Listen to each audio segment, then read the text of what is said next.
बोले सोने हाल सासरी अकाल।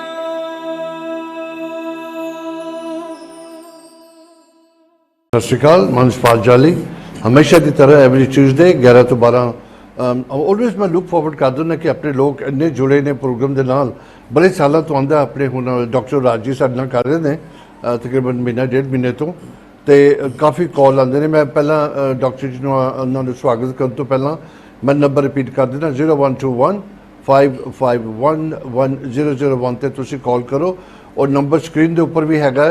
अगर मैं हमेशा कहना ना तुसी प्रोग्राम ना डॉक्टर जी नाल गल करनी है तो प्रोग्राम के विच तुसी कॉल करो। अगर तुसी सिर्फ बाद विच गल करनी है जदों तुसी साडे कॉल सेंटर नूं कॉल करदे हो उन्होंने तुसी दस दो कि तुसी शो च गल करनी चाहते हो कि तुसी डॉक्टर जी नाल बाद गल करनी पई है इन्ना तुसी दस दो क्योंकि कॉल बहुत जास्ती हुंदे ने। हुण थोड़े वीकां दा एक्सपीरियंस हो गया लाइन बहुत बिजी हुंदी है पर वी गॉट इनफ लाइन्स तुहानूं इंगेज मिलनी नहीं चाहिए। अगर बाई चांस मिले please keep trying very important. तुसी रात नूं 10 बजे तक कॉल कर सकते हो जी। डॉक्टर साहब वेलकम जी थोड़े शो ते। हाँ जी वाहिगुरू जी का खालसा वाहिगुरू जी की फतेह जी। ये तो बोलना तुसी ते मैं तो बोल के टाइम नहीं जाया करना लोगों का।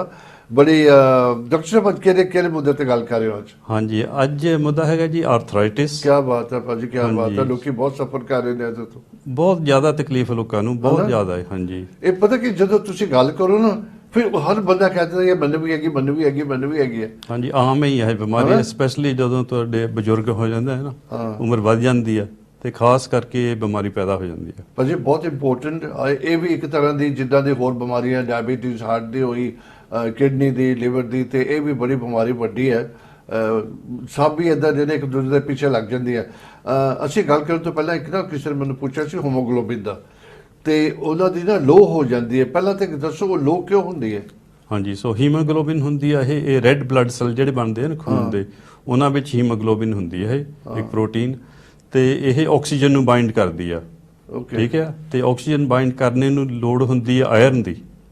हीमोग्लोबिन विच खास आयरन हुंदा है तो जदों तुहाडी डाइट विच आयरन घट जांदा है फिर वो हीमोग्लोबिन पूरी बनती नहीं इस करके तो पूरी ऑक्सीजन नहीं चक सकती फिर तुसीं थके हो रहने हर वेले तो ब्रीदिंग की प्रॉब्लम होंदी है डिफिकल्ट। हाँ साह भी चढ़दा फिर बंदे नूं। हाँ जी क्योंकि ऑक्सीजन पूरी मिलती नहीं हैगी शरीर नूं।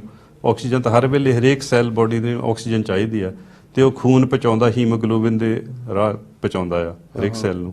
सो जो आयरन की कमी हो जाती हीमोग्लोबिन घट जाता है तो फिर ऑक्सीजन पूरी मिलती नहीं सैल नूं। ਇਹਦਾ ਕਿਸੇ ਤਰੀਕੇ ਨਾਲ ਹਾਰਟ ਤੇ ਪ੍ਰੈਸ਼ਰ ਪੈਂਦਾ ਉਹ ਲੋ ਹੋਣ ਨਾਲ? हाँ जी लो ब्लड प्रेशर भी हो सकता है इसकी वजह। अच्छा हो सकता है हो सकता हाँ जी। ਉਹਨੂੰ ਇਮੀਡੀਏਟਲੀ ਘਰ ਫਸਟ ਏਡ ਕਰਨੀ ਹੋਵੇ ਜਿੱਦਾਂ ਥੋੜੀ ਸ਼ੂਗਰ ਇੱਕਦਮ ਲੋ ਹੋ ਗਈ ਬੰਦਾ ਕੁਝ ਮਿੱਠਾ ਲੈ ਲੈਂਦਾ ਕੁਝ ਪੀ ਲੈਂਦਾ ਹੈਗਾ ਇਹਦੇ ਤੇ ਕੀ ਕਰ ਸਕਦੇ ਨੇ ਲੋਕ? हाँ जी सो आयरन एकदम तो तुसी नहीं आप कर सकते हैगे। हाँ जी नहीं जी तो सिर्फ इदा भी तुसी पोस्चर जिहड़ा अपना इस तरह रखो ना भी तुसी लम्मे पए तो उठ के बह जाओ। ठीक है क्योंकि लम्मे पे दा तुहाडा ब्लड प्रेशर घट जाता है। हाँ जी तो तुसी जे थल्ले नूं सिर सुट्टिया तो उत्ते नूं कर लो। हाँ जी सो ये खास कोई एमरजेंसी नहीं हैगी है जानी कि इट्स नॉट एन एमरजेंसी कुछ खा पी लो। हाँ जी उन्ना एनर्जी थोड़ी बढ़ जाएगी तो ये लॉन्ग टर्म सोल्यूशन है भी तुसी आयरन दा टॉनिक लो तो वो थोड़ा आयरन लैवल अप कर देगी। ਪਹਿਲਾਂ ਕੋਈ ਪਤਾ ਲੱਗਦਾ ਸਿੰਪਟਮਸ ਹੈਗੇ? सिम्पटम्स है तो खास यही है भी तुहानूं हर वेले थके रहने थोड़ा जिहा साह जिहा चढ़दा थोड़ा जिहा तुरदे तो साह चढ़न लग पैंदा है। सो ਇਹਦਾ ब्लड टेस्ट करवाना पैंदा है तो उस पता लग जाता भी हीमोग्लोबिन की कमी है। Very nice. चलो मैंने भी किसी ने सवाल पूछा से होप तुहानूं आंसर मिल गया होगा।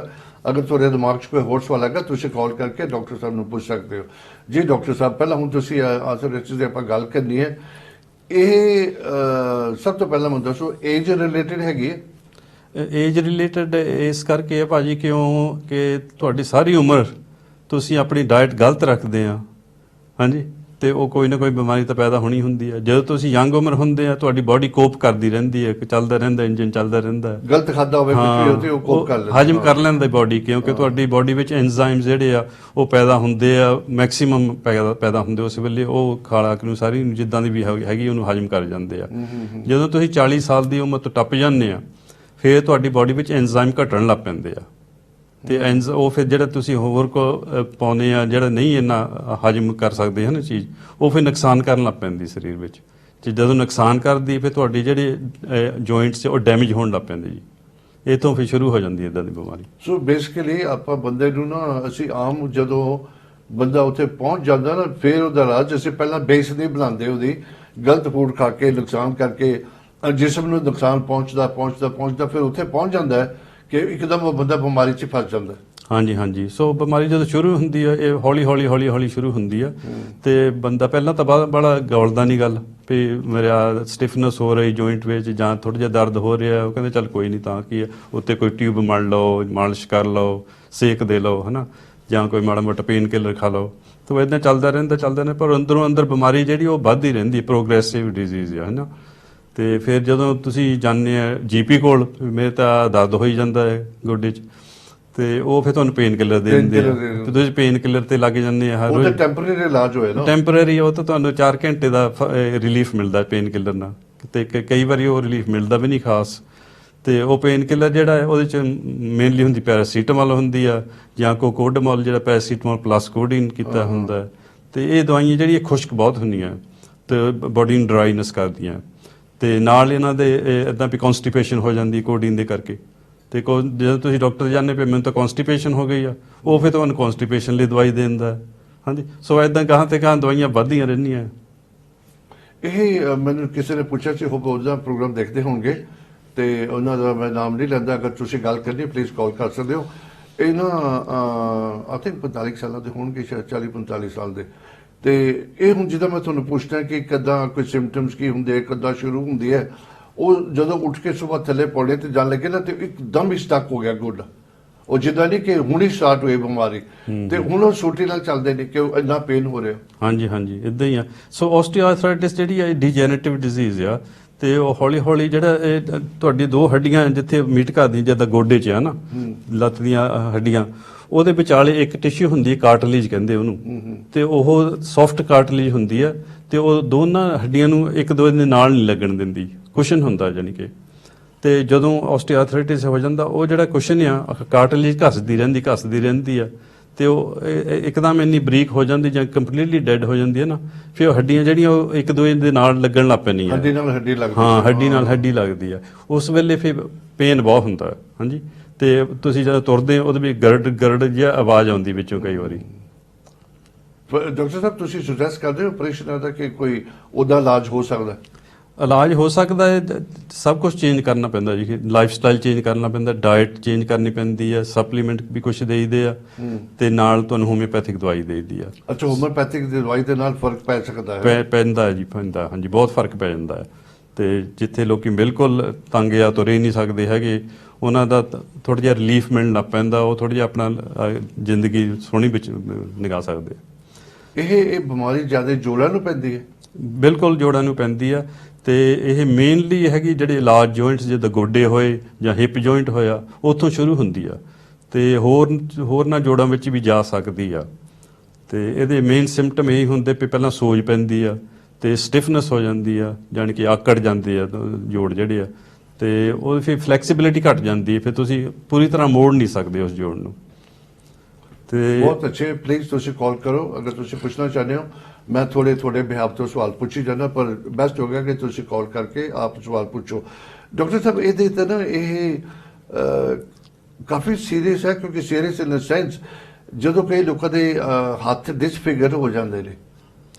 ਹਾਂਜੀ ਹਾਂਜੀ, ਉਹ ਇਦਾਂ ਹੀ ਪਈ ਰੂਮੇਟੋਇਡ ਆਰਥਰਾਈਟਿਸ ਇੱਕ ਡਿਫਰੈਂਟ ਟਾਈਪ ਆਰਥਰਾਈਟਿਸ ਆ, ਤੇ ਉਹਦੇ ਵਿੱਚ ਖਾਸ ਕਰਕੇ ਇਦਾਂ ਹੱਥ ਜਿਹੜੇ ਆ ਡਿਸਫਿਗਰ ਹੋ ਜਾਂਦੇ ਆ, ਉਂਗਲਾਂ ਵਿੰਗੀਆਂ ਹੋ ਜਾਂਦੀਆਂ, ਹੱਥ ਵਿੰਗੇ ਹੋ ਜਾਂਦੇ ਆ, ਤੇ ਉਹ ਫਿਰ ਜਦੋਂ ਨਹੀਂ ਵਰਤਣੇ ਹੱਥ ਤਾਂ ਹਰ ਵੇਲੇ ਵਰਤਣੇ ਪੈਂਦੇ ਆ, ਪੇਨ ਬਹੁਤ ਹੁੰਦਾ ਹੈ, ਤੇ ਜ਼ਿੰਦਗੀ ਕੁਛ ਮੁਸ਼ਕਿਲ ਹੋ ਜਾਂਦੀ ਹੈ। ਤੇ ਇਦਾਂ ਫਿਰ ਕਈ ਵਾਰੀ ਉਹ ਜੁਆਇੰਟ ਜਿੱਥੇ ਇਫੈਕਟ ਹੁੰਦਾ ਉੱਥੇ ਹੱਡੀ ਥੋੜੀ ਵਧਣੀ ਲੱਗ ਪੈਂਦੀ ਹੈ, ਬੋਨ ਸਪਰ ਬਣ ਜਾਂਦੇ ਆ, ਤੇ ਉਹਨਾਂ ਵਿੱਚ ਵੀ ਬਹੁਤ ਪੇਨ ਹੁੰਦਾ ਜੀ। ਤੇ ਇਹ ਪਤਾ ਲੱਗਦਾ ਹੈ, ਜਾਣੀ ਕਿ ਜਦੋਂ ਤੁਸੀਂ ਫਿਰ ਐਕਸ-ਰੇ ਦੇਣੀ ਪੈਂਦੇ ਆ ਨਾ, ਐਕਸ-ਰੇ ਜਾਂ ਕੋਈ ਸਕੈਨ ਕਰਦੇ ਆ, ਫਿਰ ਪਤਾ ਲੱਗਦਾ ਵੀ ਇਹ ਕਨਫਰਮ ਹੋ ਜਾਂਦਾ ਵੀ ਆਸਟੀਓਆਰਥਰਾਈਟਿਸ ਆ। ਤੇ ਇਹਦੇ ਲਈ ਫਿਰ ਡਾਕਟਰ ਤੁਹਾਨੂੰ ਜੋ ਜੀਪੀ ਆ ਉਹ ਨੌਨ ਸਟੀਰੋਇਡਲ ਐਂਟੀ ਇਨਫਲੈਮੇਟਰੀ ਡਰੱਗਸ ਦਿੰਦੇ ਆ, ਜਿੱਦਾਂ ਇਹ ਨੈਪਰੋਕਸਨ ਹੋਇਆ ਜਾਂ ਆਈਬੂਪ੍ਰੋਫਨ ਹੋਇਆ, ਤੇ ਇਦਾਂ ਦੀਆਂ ਦਵਾਈਆਂ ਵਰਤਦੇ ਆ। ਤੇ ਉਹਨਾਂ ਦਾ ਫਿਰ ਆਪਣਾ ਸਾਈਡ ਇਫੈਕਟ ਹੋ ਜਾਂਦਾ ਜੀ। ਥੋੜੇ ਬਹੁਤੀ ਤਾਂ ਰਿਲੀਫ ਦੇਣਗੇ, ਦਬਾ ਦੇਣਗੇ ਬਿਮਾਰੀ ਨੂੰ, ਪਰ ਹੁਣ ਜਿਹੜੇ ਐਨਸੈਡ ਇਹਨੂੰ ਕਹਿੰਦੇ ਆ, ਇਹ ਅੰਦਰ ਤੁਹਾਡੇ ਜ਼ਖਮ ਕਰ ਦਿੰਦੇ ਆ, ਤੇ ਜ਼ਖਮ ਨਾਲ ਉਹ ਬਲੀਡਿੰਗ ਵੀ ਹੋ ਸਕਦੀ ਆ, ਤੇ ਇਹਨਾਂ ਸਾਈਡ ਇਫੈਕਟ ਆ। ਤੇ ਫਿਰ ਤੁਹਾਨੂੰ ਨਾਲ ਉਹ PPI ਦੇ ਦਿੰਦੇ ਆ, ਉਹਦਾ ਹੁੰਦਾ ਪ੍ਰੋਟਨ ਪੰਪ ਇਨਹਿਬਿਟਰ ਡਰੱਗਸ ਜਿਹੜੇ ਆ, ਉਹ ਮੈਪਰੋਜ਼ੋਲ, ਲੈਂਜ਼ੋਪਰੋਜ਼ੋਲ, ਈਜ਼ੋਮੈਪਰੋਜ਼ੋਲ ਇਦਾਂ ਦੀਆਂ ਦਵਾਈਆਂ ਦਿੰਦੇ ਆ, ਉਹ ਫਿਰ ਸਟਮਕ ਨੂੰ ਪ੍ਰੋਟੈਕਸ਼ਨ ਲਈ। ਸੋ ਇੱਕ ਦੋ ਦਵਾਈ ਦੇ ਜਿਹੜੇ ਨੁਕਸਾਨ ਆ ਉਹ ਤੋਂ ਪ੍ਰੋਟੈਕਸ਼ਨ ਕਰਨ ਲਈ ਇੱਕ ਹੋਰ ਦਵਾਈ ਨਾਲ ਹੋਰ ਦਵਾਈ ਜੋੜਦੇ, ਉਹਦੇ ਫਿਰ ਗਾਹਾਂ ਕੋਈ ਆਪਣੇ ਹੋਰ ਸਾਈਡ ਇਫੈਕਟ ਹੋ ਜਾਂਦੇ ਆ। ਸੋ ਇਹ ਕੋਈ ਸੋਲੂਸ਼ਨ ਨਹੀਂ ਹੈਗਾ। ਮੀਨਵਾਈਲ ਉਹ ਜਿਹੜੀ ਬਿਮਾਰੀ ਆ ਉਹ ਪ੍ਰੋਗਰੈਸ ਹੁੰਦੀ ਰਹਿੰਦੀ, ਚੱਲਦੀ ਰਹਿੰਦੀ, ਵੱਧਦੀ ਰਹਿੰਦੀ ਆ। ਹਾਂਜੀ, ਸੋ ਇਹ ਬੜੇ ਟੈਂਪਰੇਰੀ ਮੈਜਰ ਆ, ਥੋੜ੍ਹੇ ਜਿਹੇ ਘੰਟੇ ਮੜ ਜਿਹਾ ਰਿਲੀਫ ਮਿਲਦਾ ਜੇ ਮਿਲਦਾ, ਤੇ ਨੁਕਸਾਨ ਉਹਦਾ ਦਵਾਈ ਦੇ ਨਾਲ ਹੈਗਾ ਇਹ ਸਾਈਡ ਇਫੈਕਟ ਕਰਕੇ। ਪਰ ਡਾਕਟਰ ਬੜੀ ਇੰਟਰਸਟਿੰਗ ਗੱਲ ਹੈ, ਹੁਣ ਤੁਸੀਂ ਹੋਮੋਪੈਥ ਦਾ ਕਰਦੇ ਹੋ, ਇਲਾਜ ਦੱਸਦੇ ਹੋ ਕਿ ਹੈਗਾ ਹੋਮੋਪੈਥੀ ਦੀ ਜਿਹੜੀ ਹੈਗੀ ਹੈ ਕੋਈ ਸਾਈਡ ਇਫੈਕਟ ਨਹੀਂ ਉਹਨਾਂ ਦਾ ਹੁੰਦਾ, ਤੇ ਇਹ ਹੁਣ ਇਹ ਬੜਾ ਜ਼ੁਲਮ ਹੋ ਰਿਹਾ ਲੋਕਾਂ ਦੇ ਉੱਪਰ। ਆਮ ਤੁਸੀਂ ਦੇਖੋ ਬੜੇ ਲੋਕਾਂ ਨੂੰ ਪਤਾ ਨਹੀਂ ਹੋਮੋਪੈਥਿਕ। ਮੈਂ ਉਮੀਦ ਰੱਖਦਾ ਤੁਸੀਂ ਅਕਾਲ ਚੈਨਲ ਪਲੀਜ਼ ਇਹ ਪ੍ਰੋਗਰਾਮ ਵਾਚ ਕਰਿਆ ਕਰੋ, ਅਸੀਂ ਡਿਫਰੈਂਟ ਬਿਮਾਰੀ ਤੇ ਗੱਲਬਾਤ ਕਰਿਆ ਕਰਾਂਗੇ, ਜਾਂ ਤੁਸੀਂ ਕਾਲ ਕਰਕੇ ਦੱਸਿਆ ਕਰੋ ਕਿ ਕਿਹੜੀ ਬਿਮਾਰੀ ਤੇ ਅਸੀਂ ਡਿਸਕਸ ਕਰੀਏ ਤੇ ਅਸੀਂ ਉਹਦੇ ਬਾਰੇ ਗੱਲ ਕਰਾਂਗੇ। ਡਾਕਟਰ ਹੁਣ ਜਦੋਂ ਤੁਸੀਂ GP ਦੇ ਹੱਥ ਜਾਂਦੇ ਹੋ, ਉਹ ਜੇ ਮੇਰੇ ਹੁਣ ਦਿਮਾਗ 'ਚ ਗੱਲ ਆਉਂਦੀ ਉਹਦਾ ਇਲਾਜ ਤਾਂ ਨਹੀਂ ਹੋ ਰਿਹਾ, ਲੇਕਿਨ ਸਪਰੈਸ ਹੋ ਰਹੀ ਹੈ ਪੇਨ ਜਿਹੜੀ। ਹਾਂਜੀ ਹਾਂਜੀ, ਬਿਲਕੁਲ ਸਪਰੈਸ਼ਨ ਹੈ ਇਹ। ਤੇ ਇਹ ਹੁਣ ਜਿਹੜੀਆਂ ਸਟਰੋਂਗ ਦਵਾਈਆਂ ਹੈ, ਪਹਿਲਾਂ ਡਾਈਕਲੋਫੈਨਿਕ ਬਹੁਤ ਵਰਤਦੇ ਹੁੰਦੇ ਸੀ, ਤੇ ਹੁਣ ਆ 2 ਸਾਲਾਂ ਤੋਂ ਇਹਨਾਂ ਨੂੰ ਪਤਾ ਲੱਗਿਆ ਕਿ ਜਿਨ੍ਹਾਂ ਨੂੰ ਡਾਈਕਲੋਫੈਨਿਕ ਅਸੀਂ ਦਿੰਦੇ ਆ ਉਹਨਾਂ ਨੂੰ ਹਾਰਟ ਦੀ ਬਿਮਾਰੀ ਸ਼ੁਰੂ ਹੋ ਜਾਂਦੀ ਹੈ ਜਾਂ ਹਾਰਟ ਅਟੈਕ ਹੋ ਜਾਂਦਾ ਹੈ। ਹੁਣ ਉਹ ਬਹੁਤ ਕੰਮ ਵਰਤਦੇ ਆ ਇਹ ਡਾਈਕਲੋਫੈਨਿਕ। ਤੇ 15 ਸਾਲ ਪਹਿਲਾਂ ਇੱਕ ਬਹੁਤ ਸਟਰੋਂਗ ਦਵਾਈ ਆਈ ਸੀਗੀ ਜ਼ਬਰਦਸਤ, ਉਹਨੂੰ ਵਾਇਓਕਸੀ ਉਹਦਾ ਨਾਮ, ਤੇ ਉਹ ਪਹਿਲਾਂ ਕਹਿੰਦੇ ਸੀ ਵਾਹ ਬਈ ਵਾਹ ਇਹ ਇੰਨੀ ਵਧੀਆ ਦਵਾਈ ਹੈ, ਇੰਨੀ ਸਟਰੋਂਗ ਹੈ ਨਾ, ਜਾਂ ਤਾਂ ਪੇਨ ਹੋ ਜਾਵੇ। ਤੇ ਉਹ ਜਦੋਂ ਲੋਕਾਂ ਨੂੰ ਦੇਣ ਲੱਗੇ ਤੇ ਸਾਲ ਦੇ ਅੰਦਰ ਹੀ ਅੰਦਰ ਉਹਨਾਂ ਨੂੰ ਬੰਦ ਕਰਨੀ ਪਈ ਉਹ ਦਵਾਈ, ਕਿਉਂ ਉਹਨਾਂ ਹਾਰਟ ਅਟੈਕ ਬਹੁਤ ਹੁੰਦੇ ਸੀਗੇ। ਹਾਂਜੀ ਹਾਂਜੀ, ਸੋ ਹੁਣ ਇਹਨਾਂ ਨੂੰ ਪਤਾ ਲੱਗ ਗਿਆ ਵੀ ਜਦੋਂ ਤੁਸੀਂ ਜੋੜਾਂ ਦੀ ਬਿਮਾਰੀ ਨੂੰ ਦਬਾਉਂਦੇ ਆ, ਬਿਮਾਰੀ ਹਾਰਟ ਤੇ ਪਹੁੰਚ ਜਾਂਦੀ ਆ। ਹਾਂਜੀ, ਇਹ ਹੁਣ ਹੋਮਿਓਪੈਥਸ ਨੂੰ ਇਹ 100 ਸਾਲ ਪਹਿਲਾਂ ਦਾ ਪਤਾ ਇਸ ਗੱਲ ਦਾ। ਸਾਡੀਆਂ ਪੁਰਾਣੀਆਂ ਹੋਮਿਓਪੈਥੀ ਬੁੱਕ ਉਹਨਾਂ ਵਿੱਚ ਖਾਸ ਲਿਖਿਆ ਵੀ ਜਦੋਂ ਬਿਮਾਰੀ ਜੋੜਾਂ ਤੋਂ ਦਵਾਈ ਜਾਂਦੀ ਆ ਉਹ ਹਾਰਟ ਨੂੰ ਪ੍ਰੋਬਲਮ ਪੈਂਦਾ ਜਾ ਕੇ ਜੀ। ਬਿਲਕੁਲ, ਆਪਾਂ ਗੱਲ ਕਰਦੇ ਹਾਂ, ਜਰਾ ਕਾਲ ਲੈ ਲਈਏ। ਹੈਲੋ ਜੀ, ਸਤਿ ਸ਼੍ਰੀ ਅਕਾਲ। ਹੈਲੋ, ਸਤਿ ਸ੍ਰੀ ਅਕਾਲ ਜੀ। ਕੌਣ ਬੋਲਦੇ ਹੋ, ਕਿੱਥੋਂ ਬੋਲਦੇ ਹੋ ਜੀ? ਮੈਂ ਗਲਾਸਗੋ ਤੋਂ ਬੋਲਦਾ ਸੀ। ਆਪਣਾ ਦੂਸਰਾ ਗੱਲ ਕਰਨਾ ਚਾਹੁੰਦਾ ਸੀ ਮੈਂ ਡਾਕਟਰ ਸਾਹਿਬ ਨਾਲ। ਅਬ ਤਾਂ ਤੁਹਾਡਾ ਨਾਮ ਕੀ ਭਾਜੀ ਦੱਸਣਾ ਚਾਹੁੰਦੇ ਹੋ? ਨਾਮ ਕਿਹੜੀ? ਨਹੀਂ, ਵੈਸੇ ਤੁਸੀਂ ਦੱਸ ਨਹੀਂ ਸਕਦੇ। ਨਹੀਂ, ਕੋਈ ਨਹੀਂ, ਮੈਂ ਤੁਹਾਨੂੰ ਹਮੇਸ਼ਾ ਕਹਿ ਦੂੰਗਾ ਨਾਮ ਦੱਸਣ ਦੀ ਲੋੜ ਨਹੀਂ, ਲੇਕਿਨ ਮੇਰਾ ਐਜ਼ ਅ ਪੋਲਾਈਟਨੈਸ ਫਰਜ਼ ਬਣਦਾ ਕਿ ਨਾਮ ਪੁੱਛਾਂ। ਹੁਣ ਡਾਕਟਰ ਸਾਹਿਬ ਤੁਹਾਡੀ ਮੈਂ ਆਪਣਾ ਗ੍ਰੰਥੀ ਸਿੰਘ ਆ ਤੇ ਮੈਂ ਨਹੀਂ, ਕੋਈ ਨਹੀਂ ਭਾਜੀ, ਲੋੜ ਨਹੀਂ ਦੱਸਣ ਦੀ, ਨੋ ਪ੍ਰੋਬਲਮ। ਹੁਣ ਡਾਕਟਰ ਸਾਹਿਬ ਤੁਹਾਡੀ ਗੱਲ ਸੁਣ ਰਹੇ, ਤੁਸੀਂ ਸਿੱਧੀ ਉਹਨਾਂ ਦੇ ਨਾਲ ਗੱਲ ਕਰੋ। ਹਾਂ, ਮੇਰਾ ਵੀਰ ਕਰਵਾ ਦਿਓ। ਹਾਂਜੀ, ਕਰੋ, ਬੋਲੋ ਜੀ। ਹਾਂਜੀ ਭਾਜੀ ਦੱਸੋ। ਹਾਂ ਡਾਕਟਰ ਸਾਹਿਬ। ਹਾਂਜੀ, ਵਾਹਿਗੁਰੂ ਜੀ ਕਾ ਖਾਲਸਾ, ਵਾਹਿਗੁਰੂ ਜੀ ਕੀ ਫਤਿਹ। ਵਾਹਿਗੁਰੂ ਜੀ ਕਾ ਖਾਲਸਾ, ਵਾਹਿਗੁਰੂ ਜੀ ਕੀ ਫਤਿਹ। ਦੱਸੋ ਜੀ। ਬੜੇ ਸੋਹਣੇ ਲੱਗਦੇ ਹੋ ਗੁਰਸਿੱਖ, ਤੇ ਮੈਂ ਆਪ ਜੀ ਦੇ ਆਪਣਾ ਕੁਐਸਚਨ ਕਰਨਾ ਸੀ ਕਿ ਮੈਂ ਵੈਸੇ ਪ੍ਰੀਸਟ ਹੈਗਾ ਵਾ। ਹਾਂਜੀ ਦੱਸੋ ਜੀ। ਮੈਂ ਇਸ ਵੇਲੇ ਨਹੀਂ ਕਰ ਰਿਹਾ। ਤੇ ਦੂਆ ਮੇਰੇ ਨਾ ਆਪਣਾ ਜਿਵੇਂ ਮੈਂ ਸੁਣ ਰਿਹਾ ਸੀ ਆਪ ਜੀ ਦਾ ਵੀ ਹੱਥਾਂ ਦੇ ਵਿੱਚ ਥੋੜੀਆਂ ਜਿਹੀਆਂ ਗਿਲਟੀਆਂ ਜਿਵੇਂ ਬਣਦੀਆਂ ਨੇ, ਇਹਨਾਂ ਨੂੰ ਕਹਿੰਦੇ ਗੱਠੀਆ ਕੀ ਗਠੀਆ। ਹਾਂਜੀ ਹਾਂਜੀ, ਪਤਾ ਨਹੀਂ ਕੀ ਤੁਸੀਂ ਆਸਮਾਨ ਕੁਝ ਵੀ ਕਹਿ ਸਕਦੇ ਹੋ। ਤੇ ਇਹ ਆਪਣਾ ਦੂਆ ਕੋਈ ਦੇਸੀ ਇਲਾਜ ਬਾਰੇ ਮੈਂ ਇਹਦਾ ਪੁੱਛਣਾ ਸੀਗਾ ਆਪ ਜੀ ਤੋਂ, ਵੀ ਜਿਸ ਤਰ੍ਹਾਂ ਦਵਾਈਆਂ ਤਾਂ ਮੈਂ ਬਿਲਕੁਲ ਇੱਕ 5-6 ਸਾਲ ਤੋਂ ਵੈਸੇ ਮੈਂ ਯੋਗਾ ਕਰਦਾ ਤੇ ਮੈਨੂੰ ਉਹਦੇ ਨਾਲ ਬਹੁਤ ਜ਼ਿਆਦਾ ਫਰਕ ਹੈ। ਹਾਂਜੀ ਹਾਂਜੀ, ਪਰ ਮੈਂ ਦਵਾਈਆਂ ਦੇ ਚੱਕਰ 'ਚ ਵਾਲਾ ਨਹੀਂ ਪੈਣਾ ਚਾਹੁੰਦਾ ਕਿ ਮੈਨੂੰ ਡਾਇਬੀਟੀ ਹੈਗੀ ਹੈ। ਹਾਂਜੀ, ਤੇ ਆਪਣਾ 64 ਮੇਰੀ ਉਮਰ ਵੀ ਹੈਗੀ ਹੈ। ਹਾਂਜੀ, ਤੇ ਇਹਦੇ ਵਿੱਚ ਜ਼ਿਆਦਾ ਮੈਨੂੰ ਥੋੜਾ ਜਿਹਾ ਤੁਸੀਂ ਆਪਣਾ ਦੂਸਰਾ ਖਾਣ ਪਾਣ ਬਾਰੇ ਥੋੜੀ ਜਿਹੀ ਸੁਜੈਸ਼ਨ ਦਿਓ ਤਾਂ ਕਿਰਪਾ ਕਰਕੇ। ਹਾਂਜੀ, ਸੋ ਗਠੀਆ ਕਰਕੇ ਇਹ ਹੁੰਦੇ ਐਸਿਡ ਐਲਕਲਾਈਨ ਫੂਡਸ ਜਿਹੜੇ ਹੁੰਦੇ ਨਾ, ਤੇ ਇਹਨਾਂ ਦਾ ਬਹੁਤ ਅਸਰ ਪੈਂਦਾ ਜੁਆਇੰਟਸ ਤੇ। ਤੇ ਕਈ ਫੂਡਸ ਜਿਹੜੇ ਹੈਗੇ ਤੁਸੀਂ ਖਾਂਦੇ ਉਹਨਾਂ ਦੇ ਐਸਿਡ ਬੇਸ ਹੁੰਦਾ ਹੈ, ਕਈਆਂ ਦੇ ਐਲਕਲਾਈਨ ਹੁੰਦਾ ਹੈ। ਤੇ ਜਿਹੜਾ ਸਾਡਾ ਸਰੀਰ ਆ ਖੂਨ ਵਿੱਚ pH ਜਿਹੜਾ ਐਸਿਡਿਟੀ ਜਾਂ ਐਲਕਲਾਈਨ 7.4 ਹੁੰਦਾ। ਹਾਂਜੀ, ਤੇ 7 ਤੋਂ ਥੱਲੇ ਜਿਹੜਾ ਉਹ ਐਸਿਡ ਹੁੰਦਾ, 7 ਤੋਂ ਉੱਤੇ ਐਲਕਲਾਈਨ ਹੁੰਦਾ ਹੈ। ਤੇ ਸੋ ਇਦਾਂ ਦੇ ਫੂਡ ਜਿਹੜੇ ਸਬਜ਼ੀਆਂ ਜਾਂ ਫਰੂਟ ਆ ਇਹ ਤਕਰੀਬਨ ਮੋਸਟਲੀ ਐਲਕਲਾਈਨ ਹੁੰਦੇ, ਇਹ ਤੁਹਾਡੇ ਬਿਹਤਰ ਆ। ਤੇ ਜਿਹੜੇ ਐਸਿਡ ਆ ਉਹ ਹੁੰਦੇ ਆ ਮੀਟ ਜਾਂ ਦੁੱਧ ਜਾਂ ਕਣਕ। ਹਾਂਜੀ, ਇਹਨਾਂ ਦਾ ਤੇ ਆਪਾਂ ਨੇੜੇ ਵੀ ਨਹੀਂ ਲੱਗਦੇ, ਨਾਮ ਵੀ ਨਹੀਂ ਲੈਂਦੇ। ਹਾਂ, ਚਲੋ ਤੁਸੀਂ ਤਾਂ ਨਹੀਂ ਲੈਂਦੇ, ਹੋਰ ਲੋਕੀ ਲੈਂਦੇ ਆ, ਤੇ ਇਹਨਾਂ ਦਾ ਤੁਹਾਨੂੰ ਨੁਕਸਾਨ ਆ। ਹਾਂਜੀ, ਹੋਰ ਤੁਸੀਂ ਡਿਟੇਲ ਇਨਫੋਰਮੇਸ਼ਨ। ਹਾਂਜੀ, ਸੋ ਕਣਕ ਤੋਂ ਤੁਹਾਨੂੰ ਬਚਣਾ ਪੈਂਦਾ ਜੀ। ਠੀਕ ਹੈ ਹਾਂਜੀ। ਕਣਕ ਹਾਂਜੀ। ਵੀਟ ਕਣਕ ਵੀਟ ਕਣਕ ਨਹੀਂ ਮੈਂ ਖਾਂਦਾ, ਮੈਂ ਨਾ ਉਹ ਡਾਇਬਟੀ ਕਰਕੇ ਨਾ ਜਿਹੜਾ ਆਟਾ ਹੁੰਦਾ ਨਾ ਉਹ ਮਿਕਸ ਹੁੰਦਾ ਜਿਹਦੇ ਚ 10 ਘਰਾੜੇ ਹੁੰਦੇ ਆ, ਹਾਂਜੀ ਹਾਂਜੀ ਮੈਂ ਜ਼ਿਆਦਾ ਉਹ ਯੂਜ਼ ਕਰਦਾ ਵਾਂ। ਠੀਕ ਹੈ। ਸੋ ਤੁਸੀਂ ਪਰਹੇਜ਼ ਕਰ ਰਹੇ ਹੋ ਤਾਂ ਵਧੀਆ ਗੱਲ ਆ। ਭਾਜੀ ਤੇ ਹੋਮੋਪੈਥ ਦੇ ਨਾਲ ਕੋਈ ਫਰਕ ਪੈ ਸਕਦਾ? ਹੋਮੋਪੈਥਿਕ ਹੋਮਿਓਪੈਥਿਕ ਨਾ ਪੈ ਸਕਦਾ, ਤੁਸੀਂ ਫਿਰ ਤੁਹਾਨੂੰ ਕਾਲ ਕਰਾਂਗੇ ਤੇ ਹੋਰ ਤੁਹਾਨੂੰ ਫਿਰ ਟਾਈਮ ਦੇਵਾਂਗੇ ਕਿਉਂਕਿ ਇੱਥੇ ਟਾਈਮ ਥੋੜਾ ਹੈ। ਹਾਂਜੀ ਭਾਜੀ ਥੈਂਕ ਯੂ ਤੁਹਾਡੇ ਕਾਲ ਕਰਨ ਦਾ, ਕਿਉਂਕਿ ਮੈਂ ਹਮੇਸ਼ਾ ਕਹਿੰਦਾ ਨਾ ਔਨ 에ਅਰ ਖੁੱਲ ਕੇ ਗੱਲ ਨਹੀਂ ਹੁੰਦੀ ਤੇ ਡਾਕਟਰ ਸਾਹਿਬ ਤੁਹਾਨੂੰ ਕਾਲ ਕਰਨਗੇ, ਤੁਸੀਂ ਜਿੱਦਾਂ ਵੀ ਬਿਮਾਰੀ ਆਪਣੀ ਡਿਸਕਸ ਕਰਕੇ ਉਹਨਾਂ ਨਾਲ ਗੱਲ ਕਰ ਲਿਓ। ਥੈਂਕ ਯੂ, ਤੁਹਾਡੀ ਬਹੁਤ ਮਿਹਰਬਾਨੀ ਕਾਲ ਕਰਨ ਦਾ। ਥੈਂਕ ਯੂ ਜੀ, ਸ਼ੁਕਰਾਨਾ। ਤੇ ਜੀ ਡਾਕਟਰ ਸਾਹਿਬ ਅਸੀਂ ਗੱਲ ਕਰ ਰਹੇ ਸੀ ਉਹਦੀ ਫਿਰ ਆਪਾਂ ਕਿੱਥੇ ਪਹੁੰਚੇ ਸੀ ਜੀ? ਆਪਾਂ ਜਿਆਦਾ ਫੂਡ ਦੀ ਗੱਲ ਕਰ ਰਹੇ ਸੀ ਨਾ, ਬਿਮਾਰੀ ਦੇ ਹੱਥ ਦਾ ਜਿਹੜੇ ਜੋੜਾ ਦਾ ਹੋ ਜਾਂਦਾ ਹੈ। ਹਾਂਜੀ ਹਾਂਜੀ ਫੂਡ ਇਦਾਂ ਪਰਹੇਜ਼ ਕਰਨਾ ਚਾਹੀਦਾ ਆ। ਤੁਸੀਂ ਜੇ ਮੈਂ ਤੁਹਾਨੂੰ ਐਗਜ਼ਾਮਪਲ ਦੇਵਾਂ ਨਾ ਵੀ ਤੁਸੀਂ ਹੁਣ ਤੁਹਾਡੀ ਕਾਰ ਆ ਉਹਦੇ 4 ਸਟ੍ਰੋਕ ਪੈਟਰੋਲ ਪੈਂਦਾ ਹਾਂਜੀ 4 ਸਟਾਰ, ਤੁਸੀਂ 2 ਸਟਾਰ ਪਾਈ ਜਾਓ ਤੇ ਇੰਜਨ ਖਰਾਬ ਹੀ ਹੋਣਾ ਨਾ। ਸੋ ਇਹੀ ਗੱਲ ਸਾਡੇ ਸਰੀਰ ਦੀ ਆ, ਇਹਨੂੰ ਹਾਈ ਐਨਰਜੀ ਫੂਡਸ ਚਾਹੀਦੇ ਆ ਹਾਂਜੀ ਤੰਦਰੁਸਤ ਰੱਖਣ ਨੂੰ। ਤੇ ਜਿਹੜੇ ਪਲਾਂਟਸ ਆ ਪਲਾਂਟ ਫੂਡ ਉਹਦੇ ਵਿੱਚ ਖਾਸ ਐਂਜ਼ਾਈਮਸ ਆਪਣੇ ਆਪ ਹੁੰਦੇ ਆ। ਐਂਜ਼ਾਈਮਸ ਜਦੋਂ ਤੁਸੀਂ ਉਹ ਖਾਂਦੇ ਆ ਤੇ ਉਹ ਅੱਧੀ ਜਿਹੜੀ ਡਾਈਜੈਸਸ਼ਨ ਆ ਉਹ ਖੁਦ ਆਪਣੇ ਆਪ ਕਰ ਲੈਂਦੇ ਆ ਹਾਂਜੀ ਜਿਹੜੇ ਐਂਜ਼ਾਈਮ ਪਲਾਂਟ ਦੇ ਵਿੱਚ ਹੁੰਦੇ ਆ। ਤੇ ਤੁਹਾਡੀ ਬਾਡੀ ਨੂੰ ਫਿਰ ਅੱਧਾ ਹੀ ਐਫਰਟ ਪਾਉਣਾ ਪੈਂਦਾ ਹੈ ਬਾਕੀ ਦੀ ਹਜਮ ਕਰਨੇ ਨੂੰ। ਤੇ ਜੇ ਤੁਸੀਂ ਡੈਡ ਫੂਡਸ ਖਾਂਦੇ ਆ ਹਾਂਜੀ ਜਿੱਦਾਂ ਪ੍ਰੋਸੈਸਡ ਫੂਡਸ ਜਾਂ ਪੈਕਟਾਂ ਵਿੱਚ ਆਉਂਦੇ ਆ ਤੇ ਉਹਨਾਂ ਵਿੱਚ ਪ੍ਰੀਜ਼ਰਵੇਟਿਵਸ ਪਾਏ ਹੁੰਦੇ ਆ, ਉਹ ਕੈਮੀਕਲਸ ਪਾਏ ਹੁੰਦੇ ਆ ਤੇ ਉਹਨਾਂ ਵਿੱਚ ਖਾਸ ਹਾਈਡਰੋਜਨੇਟਡ ਫੈਟ ਜਿਹਨੂੰ ਟ੍ਰਾਂਸ ਫੈਟਸ ਕਹਿੰਦੇ ਆ ਨਾ, ਉਹ ਤੇਲ ਨੂੰ ਇੱਦਾਂ ਬਹੁਤ ਗਰਮ ਕਰਕੇ ਉਹਨਾਂ ਨੂੰ ਸੋਲਿਡ ਕਰ ਦਿੰਦੇ ਆ ਤੇ ਉਹ ਸੈਚੂਰੇਟਡ ਫੈਟਸ ਉਹਨੂੰ ਕਹਿੰਦੇ ਆ। ਤਾਂ ਉਹ ਵਿੱਚ ਪਾਉਂਦੇ ਵੀ ਉਹ ਮਨਿਆਦ ਉਹਦੀ ਵੱਧ ਜਾਵੇ ਹਾਂਜੀ, ਐਕਸਪਾਇਰੀ ਡੇਟ ਉਹਦੀ ਵੱਧ ਜਾਂਦੀ, ਫਿਰ ਜ਼ਿਆਦਾ ਚਿਰ ਤੁਸੀਂ ਸ਼ੈਲਫ ਤੇ ਉਹਨੂੰ ਰੱਖ ਸਕਦੇ ਹੋ ਦੁਕਾਨਾਂ ਵਿੱਚ। ਆਪਾਂ ਗੱਲ ਕਰਦੇ ਹਾਂ, ਪਹਿਲੇ ਕਾਲ ਲੈ ਲਈਏ। ਹਾਂਜੀ ਹੈਲੋ ਜੀ, ਸਤਿ ਸ਼੍ਰੀ ਅਕਾਲ। Good morning, Dr. Sir. Sat Sri Akal. ਸਤਿ ਸ੍ਰੀ ਅਕਾਲ ਜੀ। I just want to ask you that I feel very tired very quick. I got diabetic blood pressure. ਹਾਂਜੀ That's why I just want to know that I checked my blood diabetic is little bit high now because for coronavirus we cannot go too much outside. But now I started to walking long walk. So I want to know that which type of things we should eat, and if you give suggestion what is going, I don't know understand our health. ਹਾਂਜੀ ਭੈਣ ਜੀ, ਸੋ ਮੈਂ ਤੁਹਾਨੂੰ briefly ਦੱਸ ਸਕਦਾ ਹਾਂ ਤੇ ਕਿਉਂਕਿ ਲਾਈਵ ਸ਼ੋਅ ਹੈ ਤੇ ਜ਼ਿਆਦਾ ਇਨਫੋਰਮੇਸ਼ਨ ਫਿਰ ਆਪਾਂ ਫੋਨ ਤੇ ਗੱਲ ਕਰ ਸਕਦੇ ਬਾਅਦ ਚ।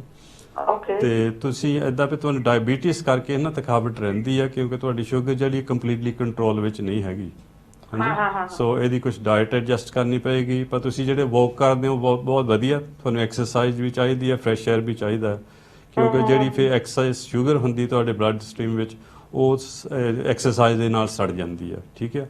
ਸੋ sorry, whatever I eat, I'm very particular in it. Morning time, Weetabix, afternoon just 2 bread, salad and this, and evening 1 chapati. That's it. Not too much.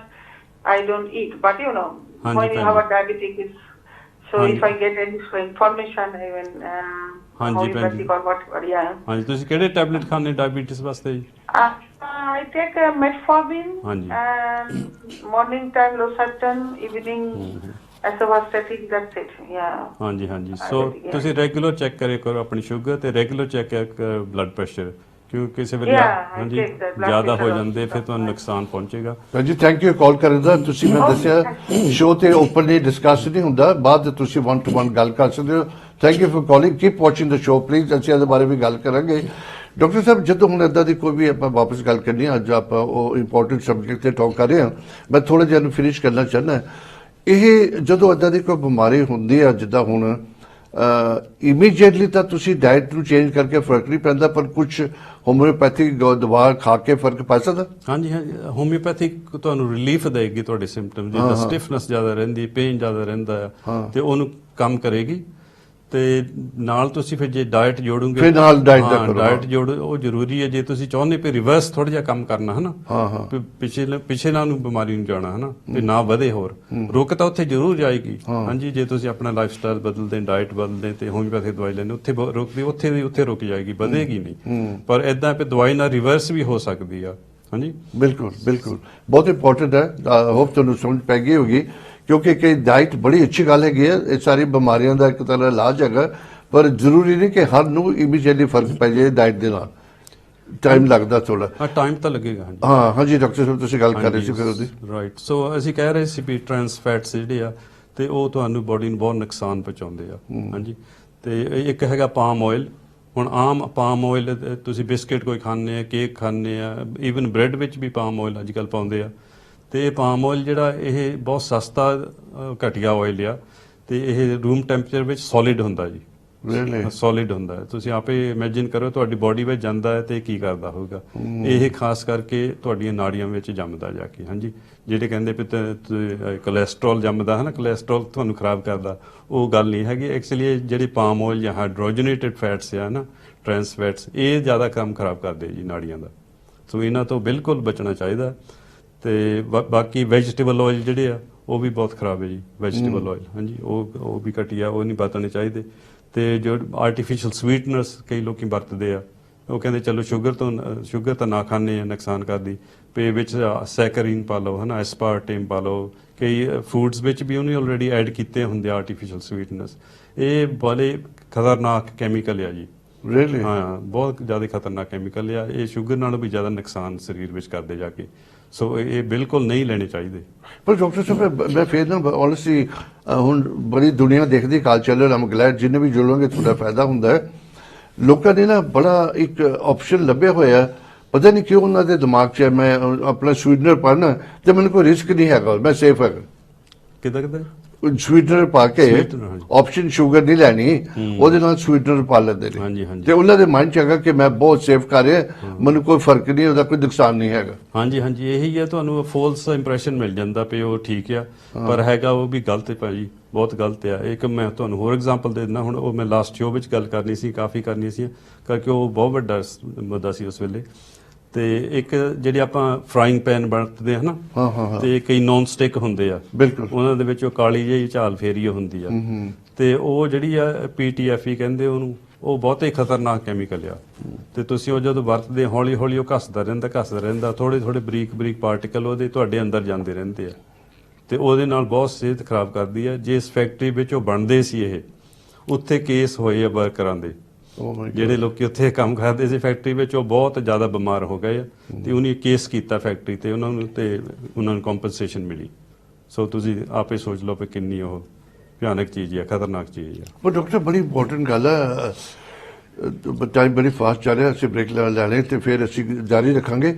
Doctor ਸਾਹਿਬ, ਅਸੀਂ ਜਦੋਂ ਬਿਮਾਰੀ ਹੁੰਦੀ ਹੈ ਉਹਦੇ ਕਈ ਰਸਤੇ ਹੁੰਦੇ ਨੇ। ਜਿੱਦਾਂ ਤੁਸੀਂ ਫਰਾਈ ਪੈਨ ਦੀ ਗੱਲ ਕੀਤੀ ਹੈ, ਤੁਹਾਨੂੰ ਬਿਮਾਰੀ ਲੱਗਦੀ, ਤੁਸੀਂ ਸੋਚ ਨਹੀਂ ਸਕਦੇ ਮੈਨੂੰ ਉਹਦੇ ਤੋਂ ਲੱਗੀ ਹੋਏਗੀ। ਹਾਂਜੀ, ਹਾਂਜੀ। ਹੁਣ ਆਮ ਬੰਦੇ ਨੂੰ ਨਹੀਂ ਬੜਾ ਪਤਾ ਹੈਗਾ ਹੈਲਥ ਬਾਰੇ ਜਾਂ ਬਿਮਾਰੀਆਂ ਬਾਰੇ, ਸੋ ਉਹਨਾਂ ਨੂੰ ਸੁਝਦਾ ਨਹੀਂ ਹੈਗਾ ਵੀ ਅਸੀਂ ਇਹਦੇ ਪਹਿਲਾਂ ਇਹਦੇ ਲਈ ਕੁਝ ਕਰ ਲਈਏ, ਹੈ ਨਾ। ਤੇ ਉਹ ਫਿਰ ਇੱਦਾਂ ਹੀ ਟਾਈਮ ਪਾਸ ਕਰਦੇ ਰਹਿੰਦੇ, ਉਹ ਬਿਮਾਰੀ ਵੱਧਦੀ ਰਹਿੰਦੀ ਹੈ। ਫਿਰ ਜਦੋਂ GP ਕੋਲ ਜਾਂਦੇ, ਉਹ ਫਿਰ ਤੁਹਾਨੂੰ ਇੱਦਾਂ ਦੀਆਂ ਦਵਾਈਆਂ ਤੇ ਲਾਉਂਦੇ ਆ। ਹਾਂਜੀ, ਸੋ ਟਾਈਮ ਪਾਸ ਹੋ ਜਾਂਦਾ। ਪਰ ਜੇ ਤੁਸੀਂ ਨੈਚੁਰਲ ਇਲਾਜ ਲਈ ਉਸ ਆਪਸ਼ਨ ਫੜੋ ਨਾ ਉਸੇ ਵੇਲੇ, ਤੇ ਤੁਹਾਡੀ ਬਿਮਾਰੀ ਵਧੇਗੀ ਨਹੀਂ, ਉੱਥੇ ਦੀ ਉੱਥੇ ਰੁਕ ਜਾਏਗੀ, ਤੇ ਤੁਸੀਂ ਬਿਲਕੁਲ ਤੰਦਰੁਸਤ ਹੋ ਜਾਓਗੇ। ਉਹ ਰਿਵਰਸ ਵੀ ਹੋ ਸਕਦੀ ਹੈ। ਰਿਵਰਸ ਵੀ ਹੋ ਸਕਦੀ, ਡਾਇਬੀਟਿਸ ਵੀ ਰਿਵਰਸ ਹੋ ਸਕਦੀ, ਜਿਹੜੀ ਟਾਈਪ 2 ਡਾਇਬੀਟਿਸ ਆ। ਤੇ ਇਹ ਜਿਹੜੀ ਆਰਥਰਾਈਟਿਸ ਸ਼ੁਰੂ ਜਦੋਂ ਹੁੰਦੀ ਆ, ਇਹਨੂੰ ਅਰਲੀ ਫੜ ਲਓ ਤੇ ਰਿਵਰਸ ਹੋ ਜਾਂਦੀ। ਮੈਨੂੰ ਲੱਗਦਾ ਡਾਕਟਰ ਰਾਜ ਬਹੁਤ ਲੋਕ ਹੈਗੇ ਜਿਹੜੇ ਚਾਹਣਗੇ ਕਿ ਟਾਈਪ 2 ਦੀ ਡਾਇਬੀਟਿਸ ਰਿਵਰਸ ਕਰਨੀ, ਕਿਉਂਕਿ ਉਹਦੇ ਚ ਮੈਨੂੰ ਲੱਗਦਾ ਤੁਹਾਡੀ ਹੋਮੋਪੈਥ ਦੇ ਨਾਲ ਡਾਈਟ ਦਾ ਬੜਾ ਫਰਕ ਪਏਗਾ। ਹਾਂਜੀ, ਹਾਂਜੀ, ਇਹ ਕੰਬੀਨੇਸ਼ਨ ਹੈ ਭਾਜੀ। ਹਾਂਜੀ, ਇੱਕ ਤਾਂ ਹੋਮਿਓਪੈਥਿਕ ਦਵਾਈ, ਇੱਕ ਡਾਈਟ, ਹਾਂਜੀ, ਇੱਕ ਕੁਝ ਸਪਲੀਮੈਂਟਸ, ਇਹ ਤਿੰਨ ਚੀਜ਼ਾਂ ਇਕੱਠੀਆਂ ਕਰਨਗੀਆਂ ਕੰਮ, ਤੇ ਤੁਹਾਨੂੰ ਇਹਦੇ ਨਾਲ ਬਹੁਤ ਫਾਇਦਾ ਹੋਗਾ ਜੇ ਤੁਸੀਂ ਕੰਬਾਈਨ ਕਰੋਗੇ। ਤੁਸੀਂ ਐਫਰਟ ਵੀ ਪੇਸ਼ੈਂਟ ਨੂੰ ਆਪ ਪਾਉਣਾ ਪੈਂਦਾ ਹੈ। ਹਾਂਜੀ, ਵੀ ਇਹ ਨਹੀਂ ਵੀ ਤੁਸੀਂ ਚਲੋ ਦਵਾਈ ਦੇ ਦੇ, ਮੈਂ ਕੁਝ ਨਹੀਂ ਕਰਨਾ ਹੈਗਾ, ਹੈ ਨਾ। ਨਾਲ ਤੁਹਾਨੂੰ ਡਾਈਟ ਚੇਂਜ ਕਰੂਗੀ, ਆਪਣਾ ਲਾਈਫ ਸਟਾਈਲ ਥੋੜ੍ਹਾ ਚੇਂਜ ਕਰਨਾ ਪਏਗਾ, ਤੇ ਤੁਹਾਡਾ ਬਿਹਤਰ ਰਿਜ਼ਲਟ ਆਏਗਾ। ਹੁਣ ਕਈ ਲੋਕ ਮੈਡੀਸਿਨ ਸ਼ੁਰੂ ਕਰ ਦਿੰਦੇ ਜੋ ਹੋਮੋਪੈਥ ਸ਼ੁਰੂ ਕਰ ਦਿੰਦੇ ਨੇ, ਲੇਕਿਨ ਲਾਈਫ ਸਟਾਈਲ ਨਹੀਂ ਚੇਂਜ ਕਰਦੇ, ਫਿਰ ਕਹਿੰਦੇ ਮੈਨੂੰ ਸੂਟ ਹੀ ਨਹੀਂ ਕੀਤੀ ਤੇਰੀ ਗੋਲੀ, ਮੈਨੂੰ ਫਰਕ ਨਹੀਂ ਪਿਆ। ਹਾਂਜੀ ਹਾਂਜੀ ਇਦਾਂ ਹੀ ਆ। ਕਈ ਹੁਣ ਜੇ ਤੁਸੀਂ ਉਹ ਗਲਤ ਚੀਜ਼ਾਂ ਖਾਈ ਜਾਂਦੇ ਆ, ਹਾਂ। ਗਲਤ ਚੀਜ਼ਾਂ ਪੀ ਜਾਂਦੇ ਆ, ਤਾਂ ਉਹ ਦਵਾਈ ਦਾ ਪੂਰਾ ਅਸਰ ਨਹੀਂ ਹੁੰਦਾ ਹੈਗਾ। ਹਾਂਜੀ, ਸੋ ਤੁਹਾਡੀ ਬਾਡੀ ਐਕਚੁਅਲੀ ਇਹ એનર્ਜੀ ਬਾਡੀ ਆ। ਹਾਂਜੀ, ਤਾਂ ਜਿਹੜੀ ਹੋਮਿਓਪੈਥਿਕ ਦਵਾਈ ਉਹ એનર્ਜੀ ਦਵਾਈ ਆ। ਸੋ ਉਹ ਦੋਨੇ ਇੰਟਰੈਕਸ਼ਨ ਕਰਕੇ ਤੁਹਾਨੂੰ ਠੀਕ ਕਰਦੇ ਆ। ਪਰ ਜੇ ਤੁਸੀਂ ਹਲੇ ਵੀ ਜ਼ਹਿਰ ਆਪਣੀ ਬਾਡੀ ਸੁੱਟੀ ਜਾਂਦੇ ਆ ਤਾਂ ਉਹ ਪੂਰਾ ਇਫੈਕਟ ਨਹੀਂ ਹੋਊਗਾ ਹਾਂਜੀ ਦਵਾਈ ਦਾ। ਪਰ ਡਾਕਟਰ ਸਾਹਿਬ ਆਮ ਰੀਅਲੀ ਗਲੈਡ ਤੁਹਾਡੀ ਗੱਲਾਂ, ਹਰ ਗੱਲਾਂ ਦਾ ਬੜਾ ਤੁਸੀਂ ਇਫੈਕਟ ਦਿੰਦੇ ਹੋ। ਦੇਰ lot of people like myself, ਭਾਜੀ ਲੋਕ ਦੁਨੀਆ ਬਹੁਤ ਚਾਹ ਦੇ ਵਿੱਚ ਸਪੈਸ਼ਲੀ ਸਵੀਟਨਰ ਯੂਜ਼ ਕਰਦੇ ਆ ਬਹੁਤ। ਸਵੀਟਨਰ? ਹਾਂ ਚਾਹ ਵਿੱਚ ਇਹ ਇਦਾਂ ਹੈ ਭਾਜੀ, ਦੇਖੋ ਤੁਸੀਂ ਥੋੜੇ ਦਿਨ ਹਨਾ ਇਹ ਮਿਠਾਸ ਤੋਂ ਬਿਨਾਂ ਚਾਹ ਪੀਓ, ਥੋੜੇ ਦਿਨਾਂ ਬਾਅਦ ਤੁਸੀਂ ਗਿੱਝ ਜਾਣਾ। ਬਿਲਕੁਲ। ਹਾਂਜੀ, ਤੇ ਫਿਰ ਤੁਸੀਂ ਜਦੋਂ ਪਾਉਂਦੇ ਆ ਦੁਬਾਰਾ ਟਰਾਈ ਕਰਦੇ ਆ ਤੁਹਾਨੂੰ ਫਿਰ ਬੁਰੀ ਲੱਗਣੀ ਆ। ਬੁਰੀ ਲੱਗਦੀ, ਸਹੀ ਗੱਲ ਹੈ, ਬੁਰੀ ਲੱਗਣੀ। ਸੋ ਇਹ ਥੋੜੀ ਐਫਰਟ ਕਰਨਾ ਪੈਂਦਾ ਆ ਤੇ ਤੁਸੀਂ ਫਿਰ ਗਿੱਝ ਜਾਣਾ ਬਿਨਾਂ ਸਵੀਟਨਰ ਤੋਂ, ਬਿਨਾਂ ਸ਼ੂਗਰ ਤੋਂ ਚਾਹ, ਤੇ ਫਿਰ ਤੁਹਾਨੂੰ ਬਿਲਕੁਲ ਸਹੀ ਲੱਗਣੀ ਹੈ। ਭਾਜੀ ਟਾਈਮ ਬੜੀ ਫਾਸਟ ਜਾ ਰਿਹਾ, ਅਸੀਂ ਗੱਲਬਾਤ ਕਰਾਂਗੇ। ਮੈਂ ਦੁਬਾਰਾ ਨੰਬਰ ਰਿਪੀਟ ਕਰ ਦਿੰਦਾ 0121 551 1001 ਤੇ ਕਾਲ ਕਰੋ। ਸਾਡੇ ਕਾਲ ਸੈਂਟਰ ਰਾਤ ਨੂੰ 10 ਵਜੇ ਤੱਕ ਖੁੱਲੇ ਨੇ। ਅਗਰ ਤੁਸੀਂ ਡਾਕਟਰ ਸਾਹਿਬ ਨਾਲ ਗੱਲ ਕਰਦੇ ਹੋ ਤਾਂ ਤੁਸੀਂ ਉਹਨਾਂ ਨੂੰ ਕਹਿ ਦਿਓ ਕਿ ਕਾਲ ਪੁੱਟ ਥਰੂ ਕਰਨ, ਡਾਕਟਰ ਨਾਲ ਗੱਲ ਕਰਨੀ ਹੈ। Please don't go too far. ਅਸੀਂ ਇੱਦਾਂ ਬੜੀ ਇੰਪੋਰਟੈਂਟ ਗੱਲ ਕਰਦੇ ਆ, ਨਾਲ ਦੀ ਨਾਲ ਥੋੜੀ ਜਦੋਂ ਤੁਸੀਂ ਕਾਲ ਕਰਦੇ ਕੋਈ ਹੋਰ ਗੱਲ ਸ਼ੁਰੂ ਹੋ ਜਾਂਦੀ ਹੈ। ਤੇ ਹਰ ਤਰੀਕੇ ਦਾ ਇਲਾਜ ਹੈ, ਹਰ ਤਰੀਕੇ ਦਾ ਫਾਇਦਾ ਹੈਗਾ, ਲੇਕਿਨ ਮੈਂ ਹੋਮਿਓਪੈਥੀ ਦੀ ਗੱਲ ਕਰਾਂਗੇ ਆਪਾਂ। ਪਲੀਜ਼ ਸਟੇ ਟਿਊਨਡ ਇਨ। ਥੋੜੀ ਬ੍ਰੇਕ ਲੈ ਕੇ ਹੁਣ ਅਸੀਂ ਵਾਪਸ ਮਿਲਦੇ ਹਾਂ ਤੁਹਾਨੂੰ। ਸਤਿ ਸ਼੍ਰੀ ਅਕਾਲ ਜੀ। ਬੋਲੇ ਸੋਨੇ ਹਾਲ ਸਤਿ ਸ੍ਰੀ ਅਕਾਲ।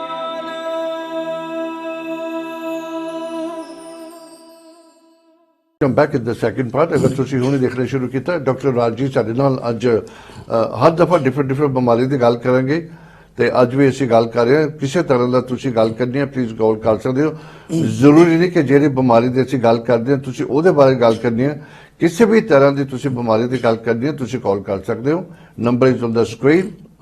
ਦਰਮਿਆਨ ਸ਼ੋਅ ਤੁਸੀਂ ਕਾਲ ਕਰੋ ਜਾਂ ਰਾਤ ਨੂੰ 10 ਵਜੇ ਤੱਕ ਕਾਲ ਕਰਕੇ ਤੁਸੀਂ ਮੈਸੇਜ ਛੱਡ ਸਕਦੇ ਹੋ। ਡਾਕਟਰ ਸਾਹਿਬ ਅਸੀਂ ਉਹਦੇ ਆਰਥਰਾਈਟਿਸ ਗੱਲ ਕਰਨ ਤੋਂ ਪਹਿਲਾਂ ਇਹ ਹੁਣ ਮੈਨੂੰ ਕਿੰਨੇ ਸਾਲ ਹੋ ਗਏ ਸ਼ੋਅ ਕਰਦੇ ਨੂੰ, ਮੈਡੀਕਲ ਸਪੈਸ਼ਲੀ ਬੜਾ ਪਪੂਲਰ ਸ਼ੋਅ, ਦੁਨੀਆ ਬੜੀ ਜੁੜਦੀ ਹੈ ਇਹਦੇ ਨਾਲ। One of them I'll put my hand up honestly ਕਿ ਬੰਦੇ ਨਾ ਤੁਸੀਂ ਹੁਣ ਦਿਮਾਗ ਤੁਸੀਂ ਗੱਲ ਕੀਤੀ ਨਾ ਤਾਂ ਮੇਰੇ ਦਿਮਾਗ 'ਚ ਆਈ ਹੈ। ਇਸੇ ਕਰਕੇ ਮੈਂ ਕਹਿੰਦਾ ਤੁਸੀਂ ਸ਼ੋਅ ਦੇਖੋ, ਕੋਈ ਨਾ ਕੋਈ ਚੀਜ਼ ਏਦਾਂ ਦੀ ਡਾਕਟਰ ਜੀ ਕਹਿਣਗੇ ਤੁਹਾਡੀ ਅੱਖਾਂ ਖੁੱਲ ਜਾਣਗੀਆਂ ਕਿ ਵੀ ਮੈਂ ਤਾਂ ਗਲਤੀ ਕਰਦਾ ਹੈ। ਭਾਜੀ ਇੰਨੀ ਛੋਟੀ ਜੀ ਉਹ ਗੋਲੀ ਹੁੰਦੀ ਹੈ, ਉਹ ਘੱਟੋ ਘੱਟ 2 ਟੇਬਲ ਸਪੂਨ ਦੀ ਸ਼ੂਗਰ ਦਾ ਕੰਮ ਕਰਦੀ ਹੋ, ਤੇ ਉਹਦੀ ਤਾਂ ਕੁਛ ਏਦਾਂ ਦੀ ਚੀਜ਼ ਹੋਏਗੀ ਜਿਹੜੀ ਨੁਕਸਾਨ ਕਰਦੀ ਹੈ। ਹਾਂਜੀ ਭਾਜੀ ਤੁਸੀਂ ਆਪੇ ਦੇਖ ਲਓ, ਇਹ ਛੋਟੀ ਜਿਹੀ ਗੋਲੀ ਜਿਹੜੀ ਆ ਇਹ ਕੋਈ ਨੈਚੁਰਲ ਚੀਜ਼ ਨਹੀਂ ਹੈਗੀ। ਹਾਂ, ਇਹ ਕੈਮੀਕਲ ਆ, ਬੜਾ ਸਟਰੋਂਗ ਕੈਮੀਕਲ ਆ। ਹਾਂਜੀ, ਜਿਹੜਾ ਇਹ ਇੰਨੀ ਬਰੀਕ ਗੋਲੀ 2 ਚਮਚੇ ਸ਼ੂਗਰ ਦਾ ਕੰਮ ਕਰਦੀ ਆ ਤੇ ਇਹ ਲੈਬੋਰੇਟਰੀ ਵਿੱਚ ਬਣਾਈ ਜਾਂਦੀ ਆ। ਹਾਂਜੀ, ਸੋ ਇਹ ਪਿਓਰ ਕੈਮੀਕਲ ਆ। ਇਹ ਤੁਹਾਡੀ ਬਾਡੀ ਨੂੰ ਬਹੁਤ ਨੁਕਸਾਨ ਕਰਦੀ ਆ। ਕਈ ਖਤਰਨਾਕ ਬਿਮਾਰੀਆਂ ਇਹ ਤੋਂ ਪੈਦਾ ਹੁੰਦੀਆਂ ਜੀ। ਪਰ ਗੱਲ ਹੈਗੀ ਕਿ ਜਿਹੜੀ ਫੂਡ ਇੰਡਸਟਰੀ ਆ ਤੇ ਫਾਰਮਾਸਿਊਟੀਕਲ ਇੰਡਸਟਰੀ ਆ ਇਹ ਬੜੇ ਸਟਰੋਂਗ ਆ ਤੇ ਇਹਨਾਂ ਦਾ ਪਾਵਰ ਬਹੁਤ ਹੈ ਇਸ ਮੁਲਕ ਵਿੱਚ, ਤੇ ਗਵਰਨਮੈਂਟ ਨੂੰ ਇਹਨਾਂ ਦੀ ਗੱਲ ਸੁਣਨੀ ਪੈਂਦੀ ਆ। ਸੋ ਇਹ ਗਲਤ ਫਾਇਦਾ ਉਠਾ ਰਹੇ ਆ। ਤੇ ਜਿੱਦਾਂ ਮੈਂ ਕਿਹਾ ਸੀ ਭਈ ਬਾਇਓਕਸ ਦਵਾਈ ਸੀ ਜਿਹੜੀ, ਤੇ ਉਹਨੂੰ ਲਾਇਸੈਂਸ ਤਾਂ ਨਹੀਂ ਦੇ ਦਿੱਤਾ। ਟੈਸਟ ਤਾਂ ਪਹਿਲਾਂ ਕੀਤੇ ਹੁੰਦੇ ਆ, ਪਰ ਕਈ ਵਾਰੀ ਉਹ ਜਦੋਂ ਟੈਸਟ ਕਰਦੇ ਉਹ ਜਿਹੜੀ ਖਤਰਨਾਕ ਇਨਫੋਰਮੇਸ਼ਨ ਹੁੰਦੀ ਉਹ ਦਬਾ ਲੈਂਦੇ ਆ ਤੇ ਲਾਇਸੈਂਸ ਲੈ ਲੈਂਦੇ, ਪਾਸ ਕਰਾ ਲੈਂਦੇ ਆ। ਉਹਨਾਂ ਨੂੰ ਪਤਾ ਵੀ ਹੁੰਦਾ ਵੀ ਇਹ ਦਵਾਈ ਨੁਕਸਾਨ ਕਰਦੀ, ਪਰ ਫਿਰ ਵੀ ਉਹ ਲਾਇਸੈਂਸ ਲੈ ਲੈਂਦੇ ਆ। ਉਹ ਫਿਰ ਸਾਲ 2 ਸਾਲ ਚੱਲਦੀ ਹੈ, ਜਦੋਂ ਉਹਦੇ ਪਤਾ ਲੱਗਦਾ ਵੀ ਇਹਦਾ ਨੁਕਸਾਨ ਕਰਦੀ ਹੈ ਫਿਰ ਬੰਦ ਕਰ ਦਿੰਦੇ ਆ। ਪਰ ਉਹ 1-2 ਸਾਲ ਵਿੱਚ ਆਪਣੇ ਪੈਸੇ ਉਹ ਪੂਰੇ ਕਮਾ ਲੈਂਦੇ ਆ। ਜਿੰਨੇ ਖਰਚੇ ਹੁੰਦੇ, ਮਿਲੀਅਨਸ ਆਫ ਪਾਉਂਡਸ ਲੱਗਦੇ ਇੱਕ ਦਵਾਈ ਡਿਵੈਲਪ ਕਰਨ ਲਈ। ਤੇ ਇਹੀ ਗੱਲ ਹੁਣ ਹੋ ਰਹੀ ਆ ਜਿਹੜੀ ਹੁਣ ਵੈਕਸੀਨ ਕੱਢਣੀ ਨਹੀਂ ਕਰੋਨਾ ਲਈ। ਹਾਂਜੀ, ਉਹ ਹੁਣ ਹਰ ਮੁਲਕ ਤੇਜ਼ੀ ਤੇ ਕਰ ਰਿਹਾ ਵੀ ਅਸੀਂ ਵੈਕਸੀਨ ਤਿਆਰ ਪਹਿਲਾਂ ਕਰੀਏ, ਕਿਉਂ ਜਿਹੜਾ ਪਹਿਲਾਂ ਤਿਆਰ ਕਰ ਗਿਆ ਉਹ ਪਤਾ ਨਹੀਂ ਕਿੰਨੇ ਬਿਲੀਅਨਸ ਆਫ ਪਾਉਂਡਸ ਕਮਾ ਬਣ ਗਿਆ ਇੱਕਦਮ। ਬਿਲਕੁਲ ਹਾਂ। ਤੇ ਨੋਰਮਲੀ ਜਦੋਂ ਵੈਕਸੀਨ ਬਣਾਈ ਜਾਂਦੀ ਆ 5-6 ਸਾਲ ਲੱਗਦੇ ਜੀ ਡਿਵੈਲਪ ਕਰਨੇ ਨੂੰ, ਉਹਨੂੰ ਪੂਰਾ ਟੈਸਟ ਕਰਨੇ। ਇਹ ਹੁਣ ਕਹਿੰਦੇ 6 ਮਹੀਨਿਆਂ 'ਚ ਹੀ ਕਰ ਦੇਣੀ ਤਿਆਰ। ਹਾਂਜੀ, ਸੋ ਇਹ ਤੁਸੀਂ ਆਪੇ ਦੇਖ ਲਓ ਵੀ ਇਹਦੇ ਵਿੱਚ ਕਿੱਦਾਂ ਦੀਆਂ ਚੀਜ਼ਾਂ ਵੈਕਸੀਨਸ ਵਿੱਚ ਪੈਂਦੀਆਂ। ਐਲੂਮੀਨੀਅਮ ਪੈਂਦਾ, ਕਿਸੇ ਜਾਨਵਰ ਦਾ ਬਲੱਡ ਪਊਗਾ, ਕੋਈ ਟਿਸ਼ੂ ਪਊਗਾ, ਹੋਰ ਕਈ ਕੈਮੀਕਲਸ ਪੈਂਦੇ ਆ ਜੀ। ਉਹ ਸਿੱਧੇ ਤੁਹਾਡੀ ਬਲੱਡ ਸਟਰੀਮ ਵਿੱਚ ਟੀਕੇ ਨਾਲ ਲਾਉਂਦੇ ਆ। ਹਾਂਜੀ, ਤਾਂ ਤੁਸੀਂ ਆਪੇ ਸੋਚ ਲਓ ਤੁਹਾਡੀ ਬੋਡੀ ਕੀ ਰਿਐਕਸ਼ਨ ਕਰੇਗੀ ਉੱਦਾਂ। ਹਾਂਜੀ, ਹਲੇ ਕੱਲ ਪਰਸੋਂ ਹੀ ਮੈਂ ਬੱਚਾ ਦੇਖਿਆ ਜੀ, ਤੇ ਉਹ ਕਹਿੰਦੇ 6 ਮਹੀਨੇ ਦਾ ਬੱਚਾ ਲੈ ਕੇ ਆਏ ਮੇਰੇ ਕੋਲ, ਤੇ ਉਹਨੂੰ ਐਕਸਮਾ ਸੀ ਬੱਚੇ ਨੂੰ। ਤੇ ਪੁੱਛਿਆ ਵੀ ਇਹਨੂੰ ਕਦੋਂ ਸ਼ੁਰੂ ਹੋਇਆ, ਕੀ ਹੋਇਆ ਸੀ? ਉਹ ਕਹਿੰਦੇ 3 ਮਹੀਨਿਆਂ ਤੋਂ ਸ਼ੁਰੂ ਹੋਇਆ, ਉਹ ਤੋਂ ਪਹਿਲਾਂ ਬਿਲਕੁਲ ਇਹਦੀ ਚਮੜੀ ਸਹੀ ਸੀ। ਤੇ ਫਿਰ ਮੈਂ ਪੁੱਛਿਆ ਵੀ ਮੈਂ ਕਹਿੰਦੇ ਟੀਕਾ ਵੀ ਲੱਗਿਆ ਸੀਗਾ? ਹਾਂ ਕਹਿੰਦੇ 3 ਮੰਥਲੀ ਜਿਹੜੇ ਟੀਕੇ ਲੱਗਦੇ ਹੁੰਦੇ ਆ ਉਹ ਇਕੱਠੇ ਕਈ ਟੀਕੇ ਲਾਤੇ ਇਹਦੇ, ਤੇ ਥੋੜੇ ਦਿਨਾਂ ਦੇ ਬਾਅਦ ਇਹ ਨਿਕਲਿਆ ਬਿਮਾਰੀ। ਸੋ ਇਹਦਾ ਮਤਲਬ ਹੈ ਜਿਹੜੀ ਜ਼ਹਿਰ ਅੰਦਰ ਗਈ ਹੈ ਟੀਕੇ ਦੇ, ਜਿਹੜੀ ਪੋਇਜ਼ਨਸ ਕੈਮੀਕਲਸ ਗਏ ਆ, ਉਹਨਾਂ ਦਾ ਰਿਐਕਸ਼ਨ ਹੋਇਆ ਬੱਚੇ ਦਾ, ਉਹ ਐਕਸਮਾ ਪੈਦਾ ਹੋ ਗਿਆ। ਸੋ ਇਹ ਇੱਕ ਕੇਸ ਨਹੀਂ, ਮੈਂ ਹੰਡਰਡਸ ਆਫ ਕੇਸਿਸ ਦਾ ਦੇਖੇ। ਓਵਰ 40 years of experience ਹੈ ਮੇਰੀ। 40 ਸਾਲਾਂ ਵਿੱਚ ਇੰਨੇ ਕੇਸ ਮੈਂ ਬੱਚਿਆਂ ਦੇ ਦੇਖੇ ਜਿਹੜੇ ਟੀਕੇ ਕਰਕੇ ਬਿਮਾਰੀ ਸ਼ੁਰੂ ਹੁੰਦੀ ਆ। ਭਾਜੀ ਪਰ ਮੈਨੂੰ ਨਾ ਵੈਸੇ ਬੜਾ ਫੀਲ ਹੋ ਰਿਹਾ, ਬੜਾ ਜ਼ੁਲਮ ਹੈ। ਹੁਣ ਆਪਣੇ ਬੜੇ ਬਜ਼ੁਰਗ ਹੈਗੇ ਜਿਹੜੇ ਵਿਚਾਰਿਆਂ ਨੂੰ ਨਹੀਂ ਪਤਾ ਕਿ ਹੁਣ ਜਿੱਦਾਂ ਮੈਂ ਕਹਿਣ ਲੱਗਾ ਸੀ ਭਾਜੀ, ਜਦੋਂ ਤੁਹਾਨੂੰ ਕੋਈ ਫਾਰਮਾਸਿਊਟੀਕਲ ਆਪਣੀ ਦਵਾਈ ਪ੍ਰਮੋਟ ਕਰ ਰਹੇ ਨੇ, ਉਹਨਾਂ ਤੇ ਤਾਂ ਵਿੱਚ ਨਹੀਂ ਹੈ। ਉਹਨਾਂ ਨੂੰ ਪਤਾ ਵੀ ਹੈ ਕਿ ਇਹਦਾ ਨੁਕਸਾਨ ਹੈਗਾ, ਉਹਦਾ ਸਾਈਡ ਇਫੈਕਟ ਹੈਗਾ, ਤਾਂ ਵੀ ਮਾਰਕੀਟ ਦੇ ਵਿੱਚ ਤੁਹਾਡਾ ਬ੍ਰੇਨ ਵਾਸ਼ ਕਰਕੇ ਉਹ ਵਿਕਦੀ ਹੈ। ਹੁਣ ਉਹ ਜੇ ਤੇ ਮੈਂ ਹਮੇਸ਼ਾ ਕਹਾਂਗਾ ਕਿ ਤੁਸੀਂ ਵੈਬਸਾਈਟ ਤੇ ਜਾ ਕੇ ਉਹਨੂੰ ਚੈੱਕ ਕਰੋ। ਇੱਕ ਹੋਰ ਗੱਲ ਬੜੀ ਇੰਪੋਰਟੈਂਟ ਗੱਲ ਹੈ ਭਾਜੀ, ਜਦੋਂ ਤੁਸੀਂ ਕੋਈ ਵੀ ਦਵਾ ਤੁਸੀਂ ਪੈਕਟ ਖੋਲਦੇ ਹੋ, ਉੱਥੇ ਅੰਦਰ ਲੀਫਲੈਟ ਹੁੰਦਾ, ਤੁਹਾਨੂੰ ਉਹਦੇ ਸਾਈਡ ਇਫੈਕਟ ਦੱਸਦੇ ਨੇ। ਮੈਂ ਕਹਿੰਦਾ ਓਨੈਸਟਲੀ 100 ਬੰਦਿਆਂ ਦੇ ਵਿੱਚੋਂ 2 ਬੰਦੇ ਹੋਣਗੇ ਜੋ ਉਹ ਲੀਫਲੈਟ ਪੜ੍ਹਦੇ ਨੇ, ਕਿਉਂਕਿ ਡਾਕਟਰ ਨੇ ਦਿੱਤੀ, ਉਹਦੇ ਤੇ ਭਰੋਸਾ ਹੋ ਜਾਂਦਾ। ਹਾਂਜੀ ਹਾਂਜੀ, ਇਦਾਂ ਹੀ ਆ। ਇਹ ਜਿਹੜੇ ਜੀਪੀ ਆ ਉਹਨਾਂ ਨੂੰ ਇੱਕ ਤਰ੍ਹਾਂ ਗੋਡ ਸਮਝਿਆ ਜਾਂਦਾ ਇਸ ਮੁਲਕ ਬਿਲਕੁਲ, ਵਿੱਚ। ਹਾਂਜੀ, ਉਹ ਜੋ ਵੀ ਕੁਝ ਕਹਿ ਦੇਣ 100% ਲੋਕੀ ਉਹਨਾਂ ਦੀ ਗੱਲ ਮੰਨਦੇ ਆ, ਪਰ ਉਹ ਗੋਡ ਨਹੀਂ ਹੈਗੇ, ਉਹ ਵੀ ਸਾਡੇ ਵਰਗੇ ਇਨਸਾਨ ਹੀ ਆ। ਤੇ ਉਹ ਵੀ ਇਹ ਫਾਰਮਾਸਿਊਟੀਕਲ ਇੰਡਸਟਰੀ ਦੇ ਅੰਡਰ ਆ। ਹਾਂਜੀ, ਜੋ ਕੁਝ ਫਾਰਮਾਸਿਊਟੀਕਲ ਇੰਡਸਟਰੀ ਉਹਨਾਂ ਨੂੰ ਦਿੰਦੀ ਪਈ ਇਸ ਬਿਮਾਰੀ ਲਈ ਇਹ ਦਵਾਈ ਵਰਤੋ, ਉਹੀ ਉਹ ਨਹੀਂ ਵਰਤਣੀ ਆ, ਕਿਉਂਕਿ ਹੋਰ ਉਹਨਾਂ ਕੋਈ ਆਪਸ਼ਨ ਨਹੀਂ ਹੈਗਾ। ਨੈਚੁਰਲ ਦਵਾਈਆਂ ਬਾਰੇ ਉਹਨਾਂ ਨੂੰ ਕੁਝ ਪੜ੍ਹਾਇਆ ਨਹੀਂ ਜਾਂਦਾ, ਨਾ ਉਹਨਾਂ ਨੂੰ ਕੋਈ ਡਾਈਟ ਬਾਰੇ ਦੱਸਿਆ ਜਾਂਦਾ, ਨਿਊਟ੍ਰੀਸ਼ਨ ਬਾਰੇ ਕੁਝ ਨਹੀਂ ਪੜ੍ਹਾਇਆ ਜਾਂਦਾ ਮੈਡੀਕਲ ਸਕੂਲ ਵਿੱਚ। ਸਿਰਫ ਇਹੀ ਪੜ੍ਹਾਇਆ ਜਾਂਦਾ ਵੀ ਤੁਸੀਂ ਮੈਡੀਕਲ ਇਮਰਜੈਂਸੀ ਨੂੰ ਕਿੱਦਾਂ ਹੈਂਡਲ ਕਰਨਾ, ਜੇ ਕਿਸੇ ਦੀ ਜਾਨ ਖਤਰੇ ਵਿੱਚ ਉਹ ਕਿੱਦਾਂ ਬਚਾਉਣੀ ਆ। ਇਹ ਮੇਨ ਉਹਨਾਂ ਦੀ ਪੜ੍ਹਾਈ ਹੁੰਦੀ ਜੀ ਹਸਪੀਟਲਾਂ ਵਿੱਚ। ਤੇ ਜਿਹੜੀਆਂ ਲੰਮੀਆਂ ਬਿਮਾਰੀਆਂ ਹੋ ਜਾਂਦੀਆਂ, ਗਠੀਆ ਹੋ ਜਾਂਦਾ ਜਾਂ ਐਸਥਮਾ ਹੋ ਜਾਂਦਾ ਜਾਂ ਐਕਸਮਾ ਹੋ ਜਾਂਦਾ, ਇਹਨਾਂ ਦਾ ਉਹਨਾਂ ਨੂੰ ਇਲਾਜ ਪੜ੍ਹਾਇਆ ਨਹੀਂ ਜਾਂਦਾ। ਸਿਰਫ ਉਹ ਜਿਹੜੀ ਫਾਰਮਾਸਿਊਟੀਕਲ ਇੰਡਸਟਰੀ ਦਵਾਈਆਂ ਬਣਾਉਂਦੇ ਉਹ ਦਿੰਦੇ ਇਹਨਾਂ ਨੂੰ, ਵੀ ਜੇ ਐਕਸਮਾ ਹੋ ਗਿਆ ਤੁਸੀਂ ਆ ਸਟੀਰੋਇਡ ਦੀ ਟਿਊਬ ਲਾ ਦਿਓ ਉੱਤੇ, ਇਹ ਕੰਟਰੋਲ ਕਰੂਗੀ। ਕੰਟਰੋਲ ਤਾਂ ਜ਼ਰੂਰ ਕਰੂਗੀ, ਹਾਂਜੀ, ਪਰ ਉਹ ਠੀਕ ਨਹੀਂ ਹੋਣਾ ਬੰਦੇ ਨੇ। ਜਿੰਨਾ ਚਿਰ ਲਾਈ ਜਾਂਦੇ ਉਹਨਾਂ ਚਿਰ ਦਬਾ ਛੱਡਦੇ ਆ, ਉਹਦੀ ਕੋਈ ਸੀਰੀਅਸ ਬਿਮਾਰੀ ਵੀ ਬਣ ਸਕਦੀ ਹੈ। ਭਾਜੀ ਜਿਹੜੀ ਤੁਸੀਂ ਇੰਜੈਕਸ਼ਨਾਂ ਦੀ ਗੱਲ ਕਰਦੇ, ਬੱਚਿਆਂ ਨੂੰ ਜਿਹੜਾ ਲਗਾਉਂਦੇ ਨੇ, ਇਹ ਬ੍ਰੇਨ ਵਾਸ਼ ਕੀਤਾ ਗਿਆ, ਉਹ ਤਾਂ ਲਗਾਣਾ ਲੋਕਾਂ ਨੇ। ਇਹ ਟ੍ਰੈਂਡ ਬੜੇ ਸਾਲਾਂ ਤੋਂ ਚੱਲਦਾ ਆ ਰਿਹਾ। ਲੇਕਿਨ ਇੱਕ ਮੈਂ ਚੀਜ਼ ਕਹਾਂਗਾ, ਮੈਂ ਜੀਪੀ ਨੂੰ ਪੁੱਟ ਡਾਊਨ ਨਹੀਂ ਕਰਦਾ, ਮੈਂ ਕੰਡੈਮ ਨਹੀਂ ਕਰਦਾ ਉਹਨਾਂ ਨੂੰ, ਲੇਕਿਨ ਅੱਜ ਕੱਲ੍ਹ ਲੋਕ ਇੰਨੇ ਸਮਾਰਟ ਹੋ ਗਏ ਨੇ, ਆਮ ਆਦਮੀ ਨੂੰ ਜੀਪੀ ਜਿੰਨੀ ਤੇ ਅਕਲ ਹੁੰਦੀ ਹੋਈ ਹੈ ਭਾਜੀ।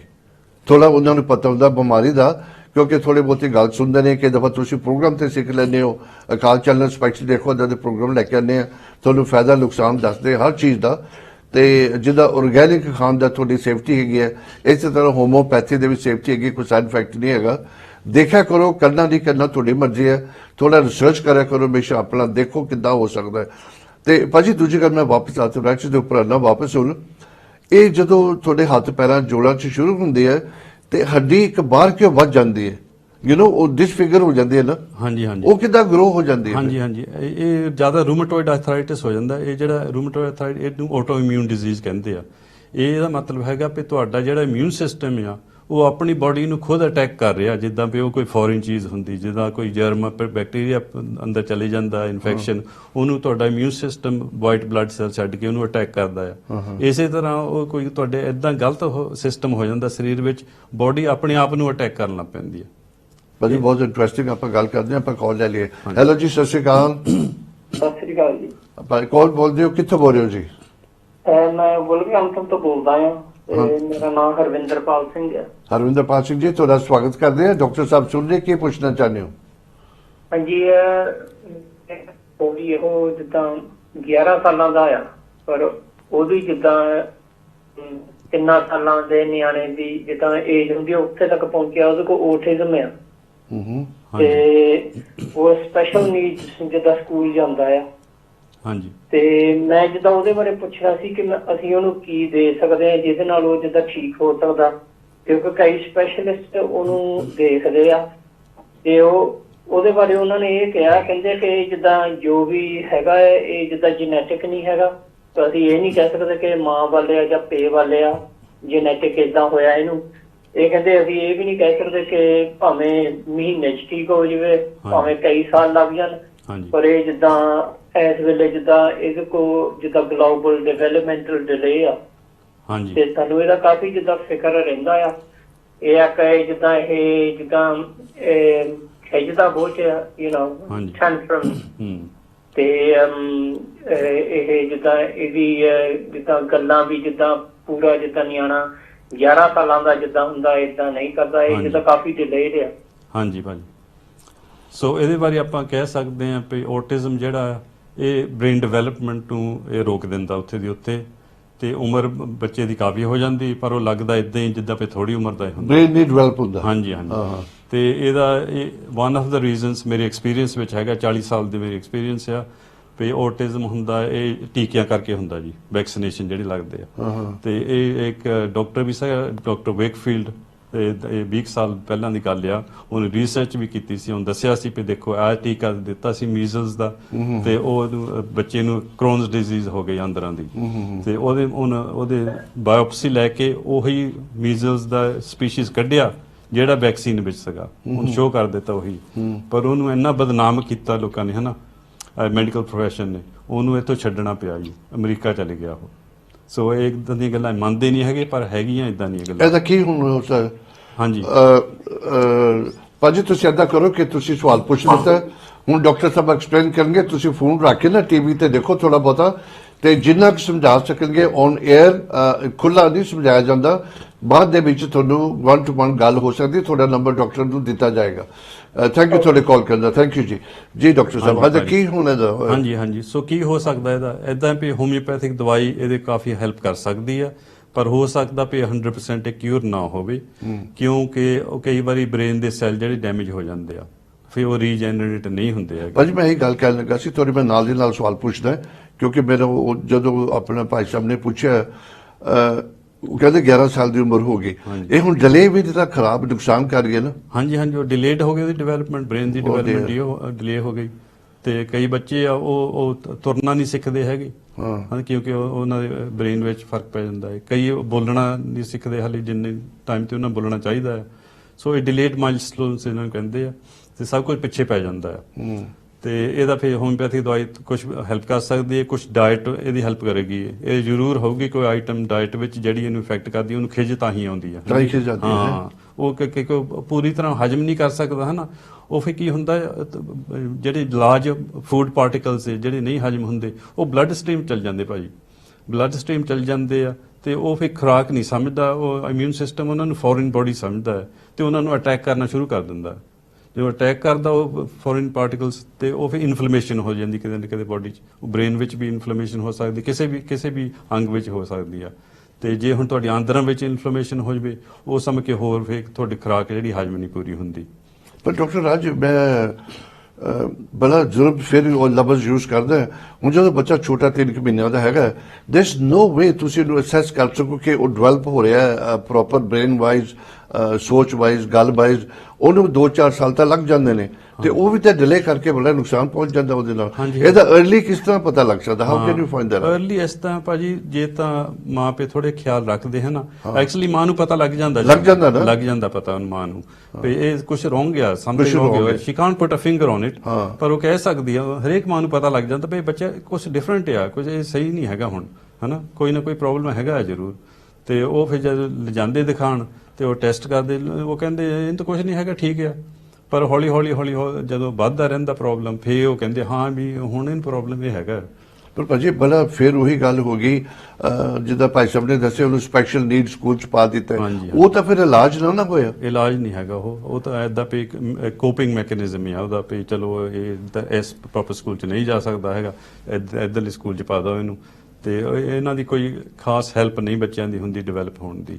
ਮੈਂ ਫਿਰ ਬੇਸ਼ੱਕ ਕਹਾਂਗਾ ਓਨੈਸਟਲੀ, ਇਹ ਨਹੀਂ ਕਿ ਅਸੀਂ ਸ਼ੋਅ ਕਰਦੇ ਹਾਂ ਕਾਲ ਚੈਨਲ ਤੇ, ਐਟਲੀਸਟ ਸ਼ੋਅ ਤਾਂ ਹੁੰਦਾ ਪਿਆ, ਕੋਈ ਨਾ ਕੋਈ ਫਾਇਦੇ ਦੀ ਗੱਲ ਹੁੰਦੀ ਹੈ। ਅਗਰ ਤੁਹਾਡੇ ਕਿਸੇ ਦਾ ਬੱਚਾ ਸਫਰ ਵੀ ਨਹੀਂ ਕਰਦਾ, ਤੁਸੀਂ ਭਾਈ ਸਾਹਿਬ ਦੀ ਗੱਲ ਸੁਣ ਕੇ ਨਾ ਤੁਸੀਂ ਆਪਣੇ ਬੱਚੇ ਤੇ ਧਿਆਨ ਦੇ ਸਕਦੇ ਹੋ, ਪਤਾ ਲੱਗ ਸਕਦਾ ਕਿ ਬੱਚਾ ਸਲੋ ਹੈਗਾ ਕਿ ਨਹੀਂ ਹੈਗਾ। ਟਾਈਮ ਨਾ ਵੇਸਟ ਹੋਵੇ, ਤੁਸੀਂ ਇਮੀਡੀਏਟਲੀ ਉਹ ਚੀਜ਼ਾਂ ਦੇ ਉੱਪਰ ਗੌਰ ਕਰਨਾ ਸ਼ੁਰੂ ਕਰ ਦਿੰਦੇ ਹੋ। ਪਲੀਜ਼ ਮੈਂ ਹਮੇਸ਼ਾ ਕਹਿੰਦਾ, ਅੱਧਾ ਦੇ ਸ਼ੋਅ ਦੇਖਿਆ ਕਰੋ, ਤੁਸੀਂ ਇਲਾਜ ਕਰਾਉਣਾ ਨਹੀਂ ਕਰਾਉਣਾ, ਐਟਲੀਸਟ ਤੁਹਾਡੀ ਨੌਲੇਜ ਵੱਧਦੀ ਹੈ, ਤੁਸੀਂ ਕਿਸੇ ਹੋਰ ਨੂੰ ਐਡਵਾਈਸ ਕਰ ਸਕਦੇ ਹੋ। ਔਰ ਸਾਡੇ ਕਾਲ ਚੱਲਣ ਦੇ ਥਰੂ ਜਿਹਦਾ ਭਾਈ ਸਾਹਿਬ ਬੈਠਦੇ ਡਾਕਟਰ ਰਾਜ, ਅਗਰ ਕਿਸੇ ਦਾ ਭਲਾ ਹੋ ਸਕੇਗਾ ਨਾ, ਦਿਲ ਨੂੰ ਬੜਾ ਸਕੂਨ ਮਿਲਦਾ, ਬੜਾ ਅੱਛਾ ਲੱਗਦਾ ਹੈ। Very nice. ਇਸੇ ਤਰ੍ਹਾਂ ਤੁਸੀਂ ਸਪੋਰਟ ਕਰੋ ਕਾਲ ਚੈਨਲ ਨੂੰ, ਪ੍ਰੋਗਰਾਮ ਦੇਖਦੇ ਰਹੋ, ਥੋੜੇ ਫਾਇਦੇਮੰਦ ਪ੍ਰੋਗਰਾਮ ਲੈ ਕੇ ਆਉਂਦੇ ਹਾਂ ਅਸੀਂ ਜੀ। ਡਾਕਟਰ ਸਾਹਿਬ ਅਸੀਂ ਗੱਲ ਕਰਦੇ ਸੀ ਹੱਡੀ ਵਗੈਰਾ ਵਧਣ ਦੀ ਵੀ।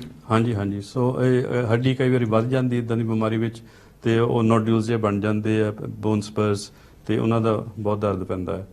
ਤੇ ਬਾਕੀ ਆਪਾਂ ਰੂਮੇਟੋਇਡ ਆਰਥਰਾਈਟਿਸ ਤੇ ਕਰ ਰਹੇ ਸੀ, ਤੇ ਉਹਦੇ ਕੀ ਸਾਈਨਸ ਹੁੰਦੇ ਆ। ਸਵੈਲਿੰਗ ਹੋ ਜਾਂਦੀ ਹੈ, ਸੋਜ ਪੈ ਜਾਂਦੀ ਆ, ਤੇ ਉੱਥੋਂ ਜੋੜ ਜਿਹੜਾ ਲਾਲ ਹੋ ਜਾਂਦਾ ਆ।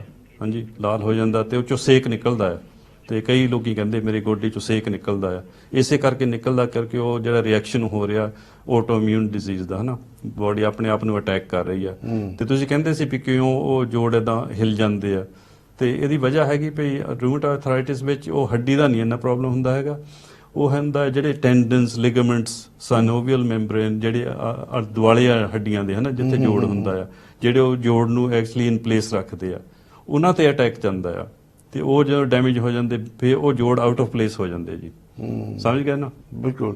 ਮੈਂ ਜ਼ਰਾ ਦੱਸ ਦਵਾਂ, ਹੁਣੇ ਮੈਸੇਜ ਮਿਲਿਆ, ਸਾਡੀ ਲਾਈਨਾਂ ਬਹੁਤ ਬਿਜ਼ੀ ਹੈ। ਅਗਰ ਅਸੀਂ ਕੋਈ ਸ਼ੋਅ ਦੇ ਵਿੱਚ ਦਰਮਿਆਨ ਤੁਹਾਡਾ ਕਾਲ ਨਹੀਂ ਲਾ ਪਏ, ਮਾਫੀ ਚਾਹਾਂਗੇ। ਪਲੀਜ਼ ਕਾਲ ਕਰਦੇ ਰਹੋ, ਆਪਣਾ ਮੈਸੇਜ ਛੋੜੋ, ਡਾਕਟਰ ਸਾਹਿਬ ਜ਼ਰੂਰ ਤੁਹਾਨੂੰ ਕੰਟੈਕਟ ਕਰਨਗੇ immediately as soon as you can. Call ਕਰੀ ਜਾਵੋ। ਇਹ ਨਹੀਂ ਹੈਗਾ ਕਿ ਅਸੀਂ ਤੁਹਾਡਾ ਕਾਲ ਨਹੀਂ ਆਨਸਰ ਕੀਤਾ ਤੇ ਇਗਨੋਰ ਹੋਇਆ, ਤੁਹਾਡੇ ਕਾਲ ਦਾ ਜਵਾਬ ਜ਼ਰੂਰ ਦਿੱਤਾ ਜਾਏਗਾ ਸ਼ੋਅ ਤੋਂ ਬਾਅਦ। ਜਿਹੜਾ ਸ਼ੋਅ 'ਚ ਲੈ ਸਕੇ ਅਸੀਂ ਕੋਸ਼ਿਸ਼ ਕਰਾਂਗੇ। ਤੇ ਡਾਕਟਰ ਸਾਹਿਬ ਹੁਣ ਮੈਂ ਜਿੱਦਾਂ ਦੱਸ ਕੇ ਹਟਿਆ ਨਾ, ਜਦੋਂ ਤੁਸੀਂ ਬਿਮਾਰੀ ਹੈ ਨਹੀਂ ਹੈ ਨਾ, ਤੁਸੀਂ ਇੱਕ ਪ੍ਰੋਗਰਾਮ ਦੇਖਦੇ ਹੋ, ਕੱਲ ਰੱਬ ਨਾ ਕਰੇ ਕਿਸੇ ਨੂੰ ਬਿਮਾਰੀ ਪੈਂਦੀ ਹੈ, ਤੁਸੀਂ ਯਾਦ ਕਰੋਗੇ ਯਾਰ ਮੈਂ ਕਾਲ ਚੱਲਣ ਤੇ ਡਾਕਟਰ ਰਾਜ ਨੇ ਇਹਦੇ ਬਾਰੇ ਗੱਲ ਕੀਤੀ ਸੀ, ਮੈਂ ਉਹਨਾਂ ਨੂੰ ਕੰਟੈਕਟ ਕਰ ਦਿਆ। ਹਾਂਜੀ ਹਾਂਜੀ। 2 ਮਹੀਨੇ 6 ਮਹੀਨੇ ਜਦੋਂ ਵੀ ਲੌਂਗ ਦਾ ਲਾਈਨ ਉਹਦੇ ਦਿਮਾਗ ਦੇ ਵਿੱਚੋਂ ਬੈਠ ਜਾਂਦੀ ਗੱਲ ਕਿ ਇੱਥੇ ਜ਼ਿਕਰ ਹੋਇਆ ਸੀ ਇਹਦਾ। ਹਾਂਜੀ ਹਾਂਜੀ, ਕਦੋਂ ਵੀ ਕੰਟੈਕਟ ਕਰ ਸਕਦੇ, ਇਹਦਾ ਕੋਈ ਪ੍ਰੋਬਲਮ ਨਹੀਂ ਹੈਗਾ। ਬਿਲਕੁਲ। ਤੇ ਮੈਂ ਹੋਰ ਥੋੜਾ ਜਿਹਾ ਕਹਿਣਾ ਚਾਹੂੰਗਾ ਵੀ ਜਦੋਂ ਰੂਮੇਟੋਇਡ ਆਰਥਰਾਈਟਿਸ ਹੁੰਦਾ ਨਾ, ਤੇ ਉਹ ਇਲਾਜ ਤਾਂ ਇਹਦਾ ਕੋਈ ਹੈ ਨਹੀਂਗਾ ਜੀਪੀ ਕੋਲ। ਹਾਂਜੀ, ਤੇ ਉਹ ਸਿਰਫ ਟੈਂਪਰਰੀ ਰਿਲੀਫ ਦਿੰਦੇ ਆ, ਜਾਂ ਪੇਨ ਕਿਲਰਸ ਦਾ, ਜਾਂ ਕਿ ਉਹ ਸਟੈਰੋਇਡਲ ਡਰੱਗਸ ਨਾਲ। ਤੇ ਸਟੈਰੋਇਡ ਦੇ ਟੀਕੇ ਵੀ ਲਾਉਂਦੇ ਆ ਇਹ ਜੋੜ ਵਿੱਚ। ਤੇ ਸਟੈਰੋਇਡ ਦਾ ਟੀਕਾ ਜਿਹੜਾ ਇਦਾਂ ਆ, ਉਹ ਟੈਂਪਰਰੀ ਤੁਹਾਨੂੰ ਰਿਲੀਫ ਮਿਲ ਜਾਂਦਾ, ਕੁਝ ਮਹੀਨੇ ਉਹ ਪੇਨ ਘਟ ਜਾਂਦਾ ਜੀ। ਤੇ ਤੁਸੀਂ ਕਹਿੰਦੇ ਚਲੋ ਮੈਂ ਤਾਂ ਠੀਕ ਹੋ ਗਿਆ, ਪਰ ਉਹ ਜਦੋਂ ਉਹਦਾ ਅਸਰ ਘਟਦਾ ਰਹਿੰਦਾ, ਫਿਰ ਖਤਮ ਹੋ ਜਾਂਦਾ ਹੈਗਾ। ਫਿਰ ਉੱਥੇ ਦੀ ਉੱਥੇ ਤੁਸੀਂ ਫੇਰ ਆ ਜਾਂਦੇ ਆ, ਤੇ ਬਿਮਾਰੀ ਤੁਹਾਡੀ ਪ੍ਰੋਗਰੈਸ ਹੋ ਜਾਂਦੀ ਹੁੰਦੀ, ਜਾਤੀ ਵੱਧ ਜਾਂਦੀ ਹੈ। ਤੇ ਉਹਦੇ ਸਾਈਡ ਇਫੈਕਟ ਕੀ ਹੈ ਸਟੈਰੋਇਡ ਦੇ? ਤੁਹਾਡਾ ਭਾਰ ਵਧਣ ਲੱਗ ਪੈਂਦਾ ਹੈ, ਸਰੀਰ ਫੁੱਲ ਜਾਂਦਾ ਹੈ। ਕਈ ਵਾਰੀ ਤੁਸੀਂ ਦੇਖੋ ਹੁਣ ਜੇ ਸਟੈਰੋਇਡ ਦੀਆਂ ਗੋਲੀਆਂ ਖਾਂਦੇ, ਉਹਨਾਂ ਦਾ ਮੂੰਹ ਏਦਾਂ ਗੋਲ ਜਿਹਾ ਹੋ ਜਾਂਦਾ। ਹਾਂਜੀ, ਸੋ ਇਹ ਬੜੀ ਖਤਰਨਾਕ ਔਰ ਜ਼ਬਰਦਸਤ ਦਵਾਈ ਜਿਹੜੀ ਸਟੈਰੋਇਡ ਆ। ਡਾਕਟਰ ਰਾਜ, ਤੁਸੀਂ ਜੇ ਬੜੀ ਫਟਾਫਟ ਜੀਪੀ ਸੁਜੈਸਟ ਕਰਦੇ ਨੇ ਜਾਂ ਕੰਸਲਟੈਂਟ ਜਿਹੜੇ ਹੁੰਦੇ ਕਿ ਗੋਡਿਆਂ ਦਾ ਆਪਰੇਸ਼ਨ ਕਰਾ ਲਓ, ਹਾਂਜੀ ਹਾਂਜੀ, ਉਹਦੇ ਬਾਰੇ ਤੁਹਾਡਾ ਕੀ ਖਿਆਲ ਹੈ? ਗੋਡਿਆਂ ਦਾ ਆਪਰੇਸ਼ਨ ਇਹ ਲਾਸਟ ਰਿਜ਼ੋਰਟ ਹੈ ਭਾਜੀ। ਹਾਂਜੀ, ਸੋ ਕਈਆਂ ਨੂੰ ਇਹ ਗੋਡਿਆਂ ਦਾ ਆਪਰੇਸ਼ਨ ਠੀਕ ਬਹਿ ਜਾਂਦਾ, ਕਈਆਂ ਨੂੰ ਨਹੀਂ ਵੀ ਬਹਿੰਦਾ। ਹਾਂਜੀ, ਤੇ ਹਰੇਕ ਸਰਜਰੀ ਵਿੱਚ ਤੁਹਾਨੂੰ ਪਤਾ ਹੈ ਕਿ ਰਿਸਕ ਕੋਈ ਨਾ ਕੋਈ ਹੁੰਦੀ ਹੈ, ਵੀ ਤੁਹਾਡੀ ਜਾਨ ਨੂੰ ਖਤਰਾ ਹੁੰਦਾ ਹੈ ਜਦੋਂ ਤੁਸੀਂ ਆਪਰੇਸ਼ਨ ਕਰਾਉਂਦੇ ਆ। ਪਰ ਇਹ ਤਾਂ ਲਾਸਟ ਰਿਜ਼ੋਰਟ ਹੈ, ਜੇ ਤੁਹਾਨੂੰ ਹੋਰ ਕੋਈ ਨਹੀਂ ਹੀਲਾ ਮਿਲਦਾ ਹੈਗਾ, ਫਿਰ ਤੁਸੀਂ ਆਪਰੇਸ਼ਨ ਕਰਾ ਲਓ। ਠੀਕ ਹੈ। ਤੇ ਇਹ ਇੱਕ ਦਵਾਈ ਹੋਰ ਵਰਤਦੇ ਆ, ਮੈਥੋਟ੍ਰੈਕਸੇਟ ਕਹਿੰਦੇ ਉਹਨੂੰ, ਉਹਦੇ ਵੀ ਇੰਜੈਕਸ਼ਨ ਦਿੰਦੇ ਜਾਂ ਟੀਕੇ ਲਾਉਂਦੇ ਆ। ਤੇ ਉਹਦੇ ਬਾਰੇ ਮੈਂ ਤੁਹਾਨੂੰ ਥੋੜਾ ਜਿਹਾ ਦੱਸਦਾ ਵੀ ਜਦੋਂ ਅਸੀਂ ਉਹ ਬੋਤਲ ਖੋਲੀ ਦੀ ਮੈਥੋਟ੍ਰੈਕਸੇਟ ਦੀ, ਹਨਾ, ਸਾਨੂੰ ਵਾਰਨਿੰਗ ਹੁੰਦੀ ਵੀ ਤੁਸੀਂ ਆਪਣੇ ਹੱਥ ਨਾ ਲਾਓ ਇਹਨੂੰ। ਰੀਅਲੀ? ਹਾਂਜੀ, ਹੱਥ ਨਾ ਲਾਓ, ਪਰ ਤੁਸੀਂ ਖਾ ਸਕਦੇ ਆ। ਓ ਮਾਈ ਗॉड, ਦੇਖੋ ਕਿਦਾਂ ਦੀ ਇਹ ਇਨਸੇਨ ਜਿਹੀ ਗੱਲ ਆ ਵੀ ਉਹਦਾ ਤੁਸੀਂ ਹੱਥ ਨਾ ਲਾਓ ਵੀ ਤੁਹਾਨੂੰ ਕੋਈ ਰਿਐਕਸ਼ਨ ਹੋ ਜਾਏਗਾ, ਉਦਾਂ ਕਹਿੰਦੇ ਤੁਸੀਂ ਖਾ ਲਓ ਇਹ ਦਵਾਈ ਨੂੰ। ਡਾਕਟਰ ਸਾਹਿਬ ਕਿੰਨਾ ਨੁਕਸਾਨ ਕਰਦੀ ਹੋਏਗੀ ਅੰਦਰ? ਹਾਂਜੀ ਬਿਲਕੁਲ। ਤੇ ਇੰਨੇ ਸਾਈਡ ਇਫੈਕਟ ਇਹਦੇ ਹੁੰਦੇ, ਤੁਹਾਨੂੰ ਲਿਵਰ ਨੂੰ ਡੈਮੇਜ ਕਰੇਗੀ ਇਹ, ਤੁਹਾਡੇ ਵਾਲ ਝੜ ਜਾਂਦੇ ਆ ਇਹਨਾਂ, ਕਈ ਵਾਰ ਹੋਰ ਕਈ ਕੁਝ ਸਾਈਡ ਇਫੈਕਟ। ਜੇ ਤੁਸੀਂ ਇਹਦੀ ਜਿੱਦਾਂ ਤੁਸੀਂ ਕਹਿੰਦੇ ਹੋ ਨਾ, ਹਰੇਕ ਦਵਾਈ ਵਿੱਚ ਲੀਫਲੇਟ ਪਾਈ ਹੁੰਦੀ ਆ, ਤੁਸੀਂ ਉਹਨੂੰ ਪੜ੍ਹ ਕੇ ਦੇਖੋ ਕਿੰਨੇ ਸਾਈਡ ਇਫੈਕਟ ਆ ਇਸ ਚੀਜ਼ ਦੇ। ਹਾਂਜੀ, ਅੰਨੇ ਬਾਹ ਨਾ ਖਾਈਓ ਦਵਾਈ, ਤੁਸੀਂ ਆਪਣੇ ਆਪ ਰਿਸਪੌਂਸਿਬਿਲਿਟੀ ਲਓ ਆਪਣੀ ਸਿਹਤ ਦੀ। ਬਿਲਕੁਲ। ਹਾਂਜੀ, ਜ਼ਿੰਮੇਵਾਰੀ ਤੁਸੀਂ ਆਪਣੇ ਜੀਪੀ ਤੇ ਨਾ ਸੁੱਟ ਦਿਓ ਸਾਰੀ, ਵੀ ਚਲੋ ਜੋ ਕੁਛ ਦਿੱਤਾ ਉਹੀ ਮੈਂ ਖਾਣਾ ਆ, ਹੋ ਜਾਊਗਾ ਠੀਕ ਹੋ ਜਾਊਗਾ, ਨਹੀਂ ਤਾਂ ਨਾ ਸੇ। ਸਿੰਪਲੈਸਟ ਦਵਾਈ ਪੈਰਾਸੀਟਾਮੋਲ ਸਭ ਦੁਨੀਆ ਖਾਂਦੀ ਹੈ। ਪਲੀਜ਼ ਅੱਜ ਮੈਂ ਤੁਹਾਨੂੰ ਮੈਸੇਜ ਦੇ ਰਿਹਾ, ਇੱਕ ਦਫਾ ਅੰਦਰ ਲੀਫਲੇਟ ਪੜ੍ਹ ਕੇ ਦੇਖਿਓ, ਉਹਦੇ ਸਾਈਡ ਇਫੈਕਟ ਤੁਸੀਂ ਪੈਰਾਸੀਟਾਮੋਲ ਖਾਣੀ ਛੱਡ ਦੋਗੇ ਵਾਪਸ। ਬਿਲਕੁਲ ਬਿਲਕੁਲ, ਇੰਨਾ ਤੁਸੀਂ ਉਹ ਡਰੋਗੇ ਹੈ ਨਾ ਦੇਖ ਕੇ ਸਾਈਡ ਇਫੈਕਟ। ਹਾਂ, ਤੇ ਤੁਹਾਨੂੰ ਉਹ ਬਾਈ ਲੋ ਇਹ ਹੁਣ ਇਹਨੂੰ ਲੀਫਲੇਟ ਪਾਉਣੀ ਪੈਂਦੀ ਹੈ ਦਵਾਈਆਂ ਵਿੱਚ। ਪਹਿਲਾਂ ਪਾਉਂਦੇ ਨਹੀਂ ਸੀ ਹੁੰਦੇ, ਪਹਿਲਾਂ ਕੁਛ ਨਾ ਸੀ ਦੱਸਦੇ ਪਈ ਇਹਦੇ ਸਾਈਡ ਇਫੈਕਟ ਕੀ ਹੈ, ਤੁਹਾਨੂੰ ਕੀ ਹੋ ਸਕਦਾ ਹੈ। ਹੁਣ ਗਵਰਨਮੈਂਟ ਹੋ ਗਈ ਨਾ, ਬਾਈ ਲੋ ਹੁਣ ਕਾਨੂੰਨ ਬਣ ਗਿਆ, ਤੁਹਾਨੂੰ ਲਿਖਣਾ ਪਏਗਾ, ਕਿਉਂਕਿ ਬਹੁਤ ਲੋਕੀ ਡੈਮੇਜ ਹੁੰਦੇ ਆ। ਤੇ ਮੈਂ ਤੁਹਾਨੂੰ ਇਹ ਦੱਸ ਦਿੰਦਾ, ਇਹ ਸਟੱਡੀ ਕੀਤੀ ਆ ਕਿ 30% ਐਡਮਿਸ਼ਨ ਜਿਹੜੇ ਹਸਪੀਟਲ 'ਚ ਹੁੰਦੇ ਆ, ਉਹ ਦਵਾਈਆਂ ਦੇ ਸਾਈਡ ਇਫੈਕਟ ਕਰਕੇ ਹੁੰਦੇ ਭਾਜੀ। ਦਵਾਈਆਂ ਦੇ ਸਾਈਡ ਇਫੈਕਟ ਕਰਕੇ 30% ਲੋਕੀ ਹਸਪੀਟਲ 'ਚ ਪਏ ਹੁੰਦੇ ਆ। ਇੰਨਾ ਇਹਦਾ ਨੁਕਸਾਨ ਹੈ ਭਾਈ। ਤੇ ਹੋਮਿਓਪੈਥਿਕ ਦਵਾਈ ਜਿਹੜੀ ਆ ਦੇਖੋ, ਉਹ ਪਿਓਰ ਐਨਰਜੀ ਦਵਾਈ ਆ, ਉਹ 'ਚ ਕੋਈ ਇਦਾਂ ਦਾ ਸਬਸਟੈਂਸ ਨਹੀਂ ਹੈਗਾ ਜਿਹੜਾ ਤੁਹਾਨੂੰ ਕੋਈ ਸਾਈਡ ਇਫੈਕਟ ਦੇਗਾ ਜਾਂ ਨੁਕਸਾਨ ਕਰੇਗਾ। ਉਹ ਸਿਰਫ ਤੁਹਾਡੀ ਬਾਡੀ ਦੇ ਐਨਰਜੀ ਨਾਲ ਇੰਟਰੈਕਸ਼ਨ ਕਰਕੇ ਹੀਲਿੰਗ ਰਿਐਕਸ਼ਨ ਪੈਦਾ ਕਰਦੀ ਆ। ਹਾਂਜੀ, ਸੋ ਇਹ ਦੇਖੋ ਤੁਸੀਂ 100% ਸੇਫ ਆ, ਉਹ 100% ਡੇਂਜਰਸ ਆ। ਤੁਸੀਂ ਆਪੇ ਦੇਖ ਲਓ ਕਿਹੜੀ ਬਰਤਣੀ ਚਾਹੀਦੀ। ਸੋ ਇਹੀ ਮੈਂ ਸਾਰਿਆਂ ਨੂੰ ਕਹਿਣਾ ਹੁੰਦਾ ਕਿ ਤੁਸੀਂ ਆਪਣੀ ਸਿਹਤ ਦੀ ਜ਼ਿੰਮੇਵਾਰੀ ਆਪ ਲਓ, ਹੋਰਨਾਂ ਤੇ ਨਾ ਸੁੱਟੋ। ਤੁਸੀਂ ਆਪ ਡਿਸਾਈਡ ਕਰੋ ਕਿ ਤੁਸੀਂ ਕਿੱਦਾਂ ਆਪਣੇ ਠੀਕ ਕਰਨਾ। ਭਾਜੀ ਆਪਣੇ ਆਪ ਆਪਣੇ ਜਿਸਮ ਤੋਂ ਜ਼ਿਆਦਾ ਤੁਹਾਡੇ ਕੋਈ ਹੋਰ ਨਹੀਂ ਜਾਣਦਾ, ਤੁਸੀਂ ਬੈਸਟ ਡਾਕਟਰ ਹੋ ਆਪਣੇ ਜਿਸਮ ਦੇ। ਹਾਂ ਬਿਲਕੁਲ ਭਾਜੀ। ਤੇ ਤੁਸੀਂ ਇਹ ਦੱਸ ਸਕਦੇ ਵੀ ਜੇ ਮੈਂ ਚੀਜ਼ ਖਾਂਦਾ ਵੀ ਉਹਨੂੰ ਚੰਗੀ ਪੈਂਦੀ ਜਾਂ ਕਿ ਨਹੀਂ ਪੈਂਦੀ, ਦੂਸਰੇ ਨੂੰ ਕੀ ਪਤਾ। ਹੁਣ ਆਪਾਂ ਸਾਰੇ ਡਿਫਰੈਂਟ ਆ। ਹਾਂਜੀ, ਤੇ ਇਹ ਕਿੱਦਾਂ ਕਹਿ ਸਕਦੇ ਵੀ ਆਹ ਦਵਾਈ ਤੁਹਾਨੂੰ ਪਚ ਜਾਏਗੀ, ਇਹ ਇਹਨੂੰ ਪਚ ਜਾਏਗੀ। ਤੇ ਇਹਨਾਂ ਦਾ ਜਿਹੜਾ ਸਿਸਟਮ ਹੈ ਉਹ ਤਾਂ ਵਨ ਸਾਈਜ਼ ਫਿਟਸ ਆਲ ਆ। ਇਹ ਜਦੋਂ ਤੁਸੀਂ ਸੂਟ ਲੈਣ ਜਾਂਦੇ ਸ਼ਾਪ ਵਿੱਚ, ਹਾਂਜੀ, ਉਹ ਰੈਡੀਮੇਡ ਹੁੰਦੇ ਆ ਨਾ, ਤੇ ਕਿਸੇ ਨੂੰ ਥੋੜਾ ਜਿਹਾ ਫਿੱਟ ਆ ਜਾਂਦਾ, ਕਿਸੇ ਦੇ ਥੋੜਾ ਜਿਹਾ ਖੁੱਲਾ ਹੁੰਦਾ, ਕਿਸੇ ਦੇ ਥੋੜਾ ਜਿਹਾ ਭੀੜਾ ਹੁੰਦਾ। ਐਗਜ਼ੈਕਟਲੀ ਤਾਂ ਨਹੀਂ ਹੋ ਸਕਦਾ। ਜਦੋਂ ਤੁਸੀਂ ਦਰਜੀ ਕੋਲ ਜਾਂਦੇ ਆ ਸਮਾਉਣ, ਉਹ ਤੁਹਾਡੇ ਐਗਜ਼ੈਕਟ ਸਾਈਜ਼ ਲੈ ਕੇ ਫਿੱਟ ਕਰੇਗਾ ਤੁਹਾਡਾ। ਹਾਂਜੀ, ਸੋ ਇਹ ਫਰਕ ਹੈਗਾ। ਦੇਖੋ ਜੀ, ਸੋ ਐਲੋਪੈਥੀ ਵਿੱਚ ਇਹੀ ਆ, ਤੁਹਾਨੂੰ 10 ਬੰਦੇ ਜਾਂਦੇ ਗਠੀਏ ਨਾਲ, ਆਰਥਰਾਈਟਿਸ ਨਾਲ, ਉਹਨਾਂ ਨੂੰ ਉਹੀ ਦਵਾਈ ਮਿਲਣੀ ਨੈਪਰੋਕਸਨ। ਸੇਮ ਹੀ ਬਿਲਕੁਲ ਉਹੀ ਗੱਲ ਹੈ। ਜੇ ਤੁਸੀਂ ਹੋਮਿਓਪੈਥਿਕ ਡਾਕਟਰ ਕੋਲ ਜਾਂਦੇ ਆ, ਤੁਹਾਨੂੰ ਬਿਲਕੁਲ ਅਲੱਗ-ਅਲੱਗ ਦਵਾਈ ਮਿਲੇਗੀ ਜੀ। ਸਾਰੇ 10 ਬੰਦੇ ਆਰਥਰਾਈਟਿਸ ਵਾਲੇ, ਅਲੱਗ-ਅਲੱਗ ਦਵਾਈ ਮਿਲੇਗੀ ਸਾਰਿਆਂ ਨੂੰ। ਪਰ ਦੂਸਰੀ ਵੱਡੀ ਗੱਲ ਹੈ ਕਿ ਉਹਦਾ ਸਾਈਡ ਇਫੈਕਟ ਨਹੀਂ, ਤੁਹਾਨੂੰ ਕੋਈ ਹੋਰ ਨੁਕਸਾਨ ਨਹੀਂ ਹੋ ਰਿਹਾ ਉਹਦੇ ਨਾਲ। ਨੁਕਸਾਨ ਨਹੀਂ ਕਦੇ ਵੀ ਕੋਈ ਹੋਏਗਾ ਜੀ। ਉਹਦੇ ਨਾਲ ਇਲਾਜ ਹੋਵੇ ਨਾ ਹੋਵੇ, ਬੋਡੀ ਤੇ ਡਿਪੈਂਡ ਕਰਦਾ। ਹਾਂਜੀ। ਫਿਰ ਕਿਉਂਕਿ ਉਸ ਤੋਂ ਬਾਅਦ ਜਿੱਦਾਂ ਅਸੀਂ ਪਹਿਲਾਂ ਗੱਲ ਕੀਤੀ ਹੈ, ਜਦੋਂ ਵੀ ਤੁਸੀਂ ਕਿਸੇ ਤਰ੍ਹਾਂ ਦੀ ਦਵਾਈ ਕਿਸੇ ਵੀ ਬਿਮਾਰੀ ਲਈ ਲੈਂਦੇ ਹੋ, ਅਗਰ ਤੁਸੀਂ ਡਾਈਟ ਨੂੰ ਐਡਜਸਟ ਨਹੀਂ ਕਰਦੇ, ਉਹ ਦਵਾ ਕੰਮ ਨਹੀਂ ਕਰੇਗੀ। ਹਾਂਜੀ ਹਾਂਜੀ, ਬਿਲਕੁਲ, ਦੈਟਸ ਰਾਈਟ। ਉਹ ਇਹ ਜ਼ਰੂਰੀ ਆ ਕਿ ਤੁਸੀਂ ਜੋ ਕੁਛ ਆਪਣੀ ਬਾਡੀ ਵਿੱਚ ਪਾਉਣਾ ਹੈ ਉਹ ਸਹੀ ਹੋਣਾ ਚਾਹੀਦਾ ਹੈ ਤੁਹਾਡੀ ਬਾਡੀ ਲਈ। ਤਾਂ ਉਹੀ ਆਪਾਂ ਕੰਸਲਟੇਸ਼ਨ ਕਰਕੇ ਦੱਸ ਸਕਦੇ ਕਿ ਤੁਹਾਨੂੰ ਆਹ ਚੀਜ਼ ਮਾਫਕ ਆ, ਆਹ ਨਹੀਂ ਮਾਫਕ ਹੈਗੀ। ਹਾਂਜੀ, ਸਾਰਿਆਂ ਨੂੰ ਇੱਕੋ ਚੀਜ਼ ਨਹੀਂ ਦੱਸ ਸਕਦੇ ਹੈਗੇ, ਪਰ ਰਫਲੀ ਆਪਾਂ ਕਹਿ ਸਕਦੇ ਵੀ ਚਲੋ ਇਹ ਚੀਜ਼ਾਂ ਸਾਨੂੰ ਪਤਾ ਹੈ ਕਿ ਸਾਰਿਆਂ ਨੂੰ ਨੁਕਸਾਨ ਕਰਦੀਆਂ। ਹਾਂਜੀ, ਜਿੱਦਾਂ ਹੁਣ ਤੁਹਾਨੂੰ ਕਹਿ ਦਿੱਤਾ ਵੀ ਸਵੀਟਨਰ ਜਿਹੜੇ ਆ ਇਹ ਸਾਰਿਆਂ ਲਈ ਨੁਕਸਾਨ ਆ, ਕਿਸੇ ਲਈ ਵੀ ਨਹੀਂ ਚੰਗੇ ਹੈਗੇ। ਪਰ ਜਿਹੜੇ ਫਾਈਨ ਕਰਨਾ ਹੈ ਨਾ, ਫਾਈਨ ਪ੍ਰਿੰਟ, ਉਹ ਦੱਸਣਾ ਵੀ ਆਹ ਚੀਜ਼ ਤੁਸੀਂ ਖਾਸ ਖਾਣੀ, ਆਹ ਚੀਜ਼ ਤੁਸੀਂ ਖਾਸ ਨਹੀਂ ਖਾਣੀ ਹੈਗੀ, ਉਹ ਤੱਕ ਹੁਣ ਇੱਕ ਤੁਹਾਨੂੰ ਕੰਸਲਟੇਸ਼ਨ ਕਰਕੇ ਟਾਈਮ ਲਾ ਕੇ ਤੁਹਾਨੂੰ ਦੱਸ ਸਕਦੇ ਆ। ਹਾਂਜੀ ਭਾਜੀ, ਮੈਂ ਘੱਟੋ ਘੱਟ ਦਿਨ ਦੇ ਨਾ 10 ਕੱਪ ਚਾਹ ਦੇ ਪੀਂਦਾ ਸੀਗਾ। ਵਾਹ, ਓਨੈਸਟਲੀ ਘੱਟੋ ਘੱਟ ਹੈ। ਹਰ ਕੱਪ ਦੇ ਵਿੱਚ ਪਹਿਲਾਂ ਤਾਂ ਜਦੋਂ ਪੁਰਾਣੀ ਗੱਲ ਕਰਦਾ ਸ਼ੂਗਰ ਪੈਂਦੀ ਸੀ, ਉਦੋਂ ਬਾਅਦ ਸਵੀਟਨਰ ਪਾਣਾ ਸ਼ੁਰੂ ਹੋ ਗਿਆ। ਅਗਰ ਜੇ ਮੈਂ ਚੇਂਜ ਹੋ ਸਕਦਾ, ਕੋਈ ਵੀ ਹੋ ਸਕਦਾ, ਮੈਂ ਤੁਹਾਨੂੰ ਗਰੰਟੀ ਦਿੰਦਾ, ਕਿਉਂਕਿ ਮੈਂ ਜਾਸਤੀ 2 ਕੱਪ ਪੀਵਾਂਗਾ ਸੁਬਾਹ ਬ੍ਰੇਕਫਾਸਟ ਟਾਈਮ ਤੇ, ਪਰ ਜੈਕ ਸ਼ਾਮ ਨੂੰ 4:30 ਵਜੇ। ਅੱਛਾ, ਇੱਕ ਹੋਰ ਮੈਂ ਤੁਹਾਨੂੰ ਗੱਲ ਕਰਾਂ ਡਾਕਟਰ ਜੀ, ਇਹ ਅੱਧੀਆਂ ਬਿਮਾਰੀਆਂ ਨਾ ਬੰਦੇ ਦੇ ਮਾਈਂਡ 'ਚ ਮੁੜਦੀ ਸਾਰੀ ਗੱਲ। ਕਈ ਮੈਂ ਬੜੀਆਂ ਔਰਤਾਂ ਦੇਖੀਆਂ, ਮੇਰੇ ਸਾਡੇ ਰਿਸ਼ਤੇਦਾਰਾਂ ਦੇ ਵਿੱਚ ਵੀ ਹੁੰਦੀਆਂ ਨੇ, ਆਪਣੀ ਗ੍ਰੈਂਡ ਡਾਕਟਰ ਨੂੰ ਕਹਿਣਗੇ ਪੁੱਤਰ ਮੇਰਾ ਥੋੜਾ ਜਿਹਾ ਸਿਰ ਦੁਖਦਾ ਹੈ, ਮੈਨੂੰ ਪੈਰਾਸੀਟਾਮੋਲ ਦੇ ਦੇ। ਉਹ ਗੋਲੀ ਅੰਦਰ ਜਾਂਦੀ ਨਹੀਂ, ਉਹ ਕਹਿੰਦੀ ਦੇਖ ਮੈਨੂੰ ਆਰਾਮ ਆ ਗਿਆ। ਹਾਂਜੀ ਭਾਜੀ, ਹੈ। ਹਾਂਜੀ, ਇਹਨੂੰ ਪਲੇਸੀਬੋ ਇਫੈਕਟ ਕਹਿੰਦੇ ਜੀ। ਇਹਦੀਆਂ ਵੀ ਸਟੱਡੀਜ਼, ਸਾਇੰਟੀਫਿਕ ਸਟੱਡੀਜ਼ ਹੋ ਚੁੱਕੀਆਂ। ਤੇ ਉਹਨੇ ਏਦਾਂ ਉਹ 2 ਗਰੁੱਪ ਬਣਾਉਂਦੇ ਆ, ਇੱਕ ਨੂੰ ਸਹੀ ਦਵਾਈ ਦੇਣੀ, ਇੱਕ ਨੂੰ ਸ਼ੂਗਰ ਟੈਬਲੇਟ ਦੇ ਦੇਣੀ।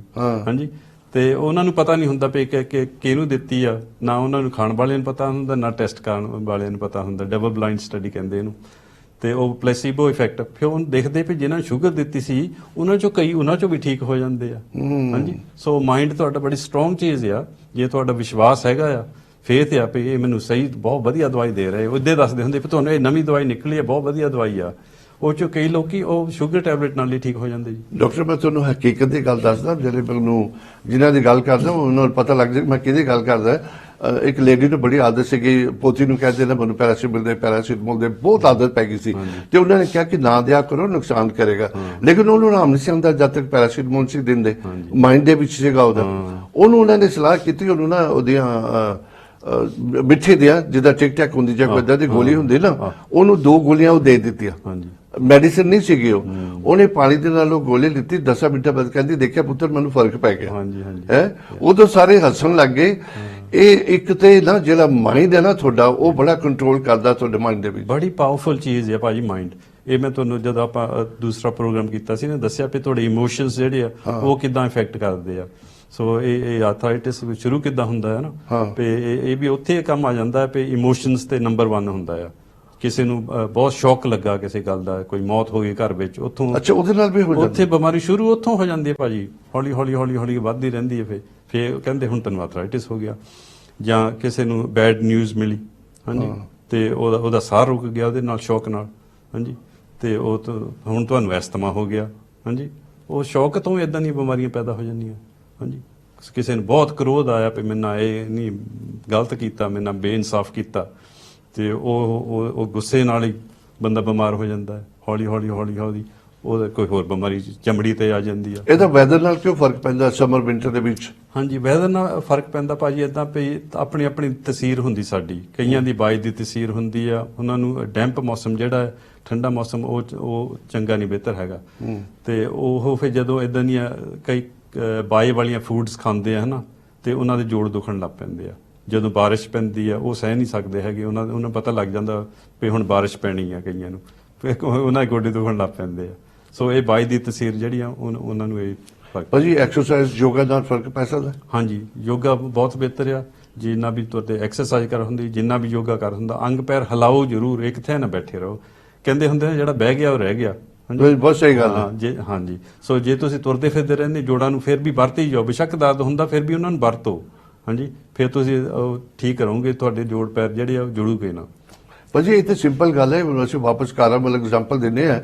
ਤੁਸੀਂ ਇੱਕ ਨਵੀਂ ਕਾਰ ਹਾਲਦੀ ਚੱਲੀ ਹੋਵੇ, ਤੁਸੀਂ ਉਹਨੂੰ ਖੜੀ ਕਰ ਦਿਓ 2-3 ਸਾਲ ਦੀ, ਤੇ ਉਹ ਜਦੋਂ ਤੁਸੀਂ ਉਹਨੂੰ ਕਰੋਗੇ ਉਹਦੇ ਤੇ ਪੁਰਜੇ ਸਾਰੇ ਜੰਮ ਜਾਣਗੇ, ਫਿਰ ਉਹ ਚੀਜ਼ ਨਹੀਂ ਰਹਿੰਦੀ ਜਿੱਦਾਂ ਨਵੀਂ ਖੜਾਈ ਕੀਤੀ ਸੀਗੀ। ਹਾਂਜੀ ਭਾਜੀ, ਉਹੀ ਬਿਲਕੁਲ ਇਹੀ ਗੱਲ ਆ। ਤੇ ਹੁਣ ਇਹਦੇ ਵਿੱਚ ਸਟਿਫਨੈਸ ਬਹੁਤ ਆਉਂਦੀ ਹੈ। ਸਟਿਫਨੈਸ ਹੁਣ ਕਈ ਲੋਕ ਕਿਉਂ ਕਹਿੰਦੇ ਨੇ ਸਟਿਫਨੈਸ ਬਹੁਤ ਆ, ਮੈਂ ਨਹੀਂ ਹਿੱਲਣਾ ਹੈਗਾ, ਮੈਂ ਨਹੀਂ ਬਾਹਰ ਜਾਣਾ ਹੈਗਾ।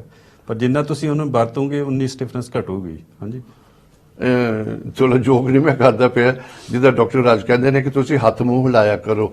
ਉਹ ਹੱਥ ਮੂੰਹ ਹਿਲਾਉਂਦਾ ਕਿ ਤੁਸੀਂ ਐਕਸਰਸਾਈਜ਼ ਕਰੋ, ਕਿਉਂਕਿ ਇਹ ਨਹੀਂ ਕਿ ਬੋਲਿਆ ਜ਼ਿਆਦਾ ਕਰੋ ਕਿਉਂਕਿ ਉਹਦੇ ਨਾਲ ਫਰਕ ਨਹੀਂ ਪਹਿਲਾਂ ਬੋਲਣ ਦੇ ਨਾਲ। ਤੁਸੀਂ ਹੱਥ ਮੂੰਹ ਕਿਹਾ ਨਾ, ਫਿਰ ਬੰਦਾ ਗਲਤ ਲੈ ਲੇਗਾ ਉਹ ਗੱਲ। ਹਾਂਜੀ ਤੋ ਮੂੰਹ ਦਾ ਮਤਲਬ ਹੈ ਤੁਸੀਂ ਇੰਟਰੈਕਸ਼ਨ ਵੀ ਕਰੋ ਲੋਕਾਂ ਨਾਲ। ਇਹ ਨਹੀਂ ਹੈ ਕਿ ਤੁਸੀਂ ਆਪਣੇ ਆਈਸੋਲੇਸ਼ਨ ਬੈਠੇ ਰਹੋ। ਹੁਣ ਅਸੀਂ ਜਿਆਦਾ ਗੋਰਿਆਂ ਦੇ ਬਹੁਤ ਬਜ਼ੁਰਗ ਆ, ਉਹ ਵਿਚਾਰੇ ਇਕੱਲੇ ਬੈਠੇ ਰਹਿੰਦੇ ਘਰ ਵਿੱਚ, ਉਹਨਾਂ ਦੇ ਕੋਈ ਆਉਂਦਾ ਨਹੀਂ ਜਾਂਦਾ ਨਹੀਂ, ਉਹਨਾਂ ਦੇ ਧੀ ਪੁੱਤ ਪੁੱਛਦੇ ਨਹੀਂਗੇ, ਉਹਨਾਂ ਦੀ ਬਹੁਤ ਲੋਨਲੀ ਜਿਹੀ ਜ਼ਿੰਦਗੀ ਆ। ਉਹ ਜਿੰਨੇ ਲੋਨਲੀ ਹੁੰਦੇ ਹਨਾ, ਤੇ ਉਨੀ ਉਹਨਾਂ ਦੀ ਬਿਮਾਰੀ ਵੱਧਦੀ ਆ। ਜੇ ਉਹਨਾਂ ਨੇ ਕੋਈ ਆਏਗਾ, ਗੱਲਬਾਤ ਕਰੇਗਾ ਹਨਾ, ਇੰਟਰੈਕਸ਼ਨ ਕਰੇਗਾ, ਕੰਪਨੀ ਹੋਊਗੀ, ਉਹ ਸਮਝ ਕੇ ਠੀਕ ਰਹਿੰਦੇ। ਡਾਕਟਰ ਸਾਹਿਬ ਦੇ ਬਾਰੇ ਵੀ ਆਪਾਂ ਲੋਨਲੀਨੈਸ ਦੀ ਗੱਲ ਕਰਾਂਗੇ, ਟਾਈਮ ਇਜਾਜ਼ਤ ਨਹੀਂ ਦੇ ਰਿਹਾ। ਤੇ doctor Sahib thank you so much, ਤੁਸੀਂ ਬੜੀ ਦੂਰੋਂ ਆਣ ਕੇ ਸ਼ੋਅ ਕਰਦੇ ਹੋ। ਕਿਸੇ ਦਾ ਭਲਾ ਹੋਵੇ ਡਾਕਟਰ ਸਾਹਿਬ, ਹਰ ਆਪਣੀ ਇਨਸਾਨੀਅਤ ਆਪਣੇ ਰਿਲੀਜਨ ਦੇ ਵਿੱਚ ਮੰਨਿਆ ਵੀ ਜਾਂਦਾ ਕਿ ਤੁਸੀਂ ਜੋ ਸੇਵਾ ਕਰਦੇ ਹੋ ਉਹਦਾ ਫਲ ਰੱਬ ਦਿੰਦਾ। ਤੇ ਪਲੀਜ਼ ਤੁਹਾਡੇ ਨੰਬਰ ਡਾਕਟਰ ਜੀ ਨੂੰ ਦਿੱਤੇ ਜਾਣਗੇ 0121551001। ਰਾਤ ਨੂੰ 10 ਵਜੇ ਤੱਕ ਤੁਸੀਂ ਕਾਲ ਕਰ ਸਕਦੇ ਹੋ। ਅਗਰ ਅੱਜ ਮਿਸ ਕਰ ਦਿੱਤਾ ਤੇ ਕੱਲ ਵੀ ਕਰ ਸਕਦੇ ਹੋ। ਅਗਰ ਬਿਮਾਰੀ ਹੈ ਤੁਸੀਂ ਕੱਲ ਤੱਕ ਕਿਉਂ ਛੱਡ ਰਹੇ ਹੋ। ਇਸੇ ਤਰ੍ਹਾਂ ਇਹ ਪ੍ਰੋਗਰਾਮ ਐਵਰੀ ਟਿਊਜ਼ਡੇ 11 ਤੋਂ 12 ਕਰੇਗਾ। Please don't miss it out, always tune in to call channel. ਤੇ ਅਗਲੇ ਵੀਕ ਫਿਰ ਮੁਲਾਕਾਤ ਕਰਦੇ ਹਾਂ, ਤਬ ਤੱਕ ਰੱਬ ਰਾਖਾ, ਫਤਿਹ ਬੁਲਾਈਏ ਜੀ। ਵਾਹਿਗੁਰੂ ਜੀ ਕਾ ਖਾਲਸਾ, ਵਾਹਿਗੁਰੂ ਜੀ ਕੀ ਫਤਿਹ।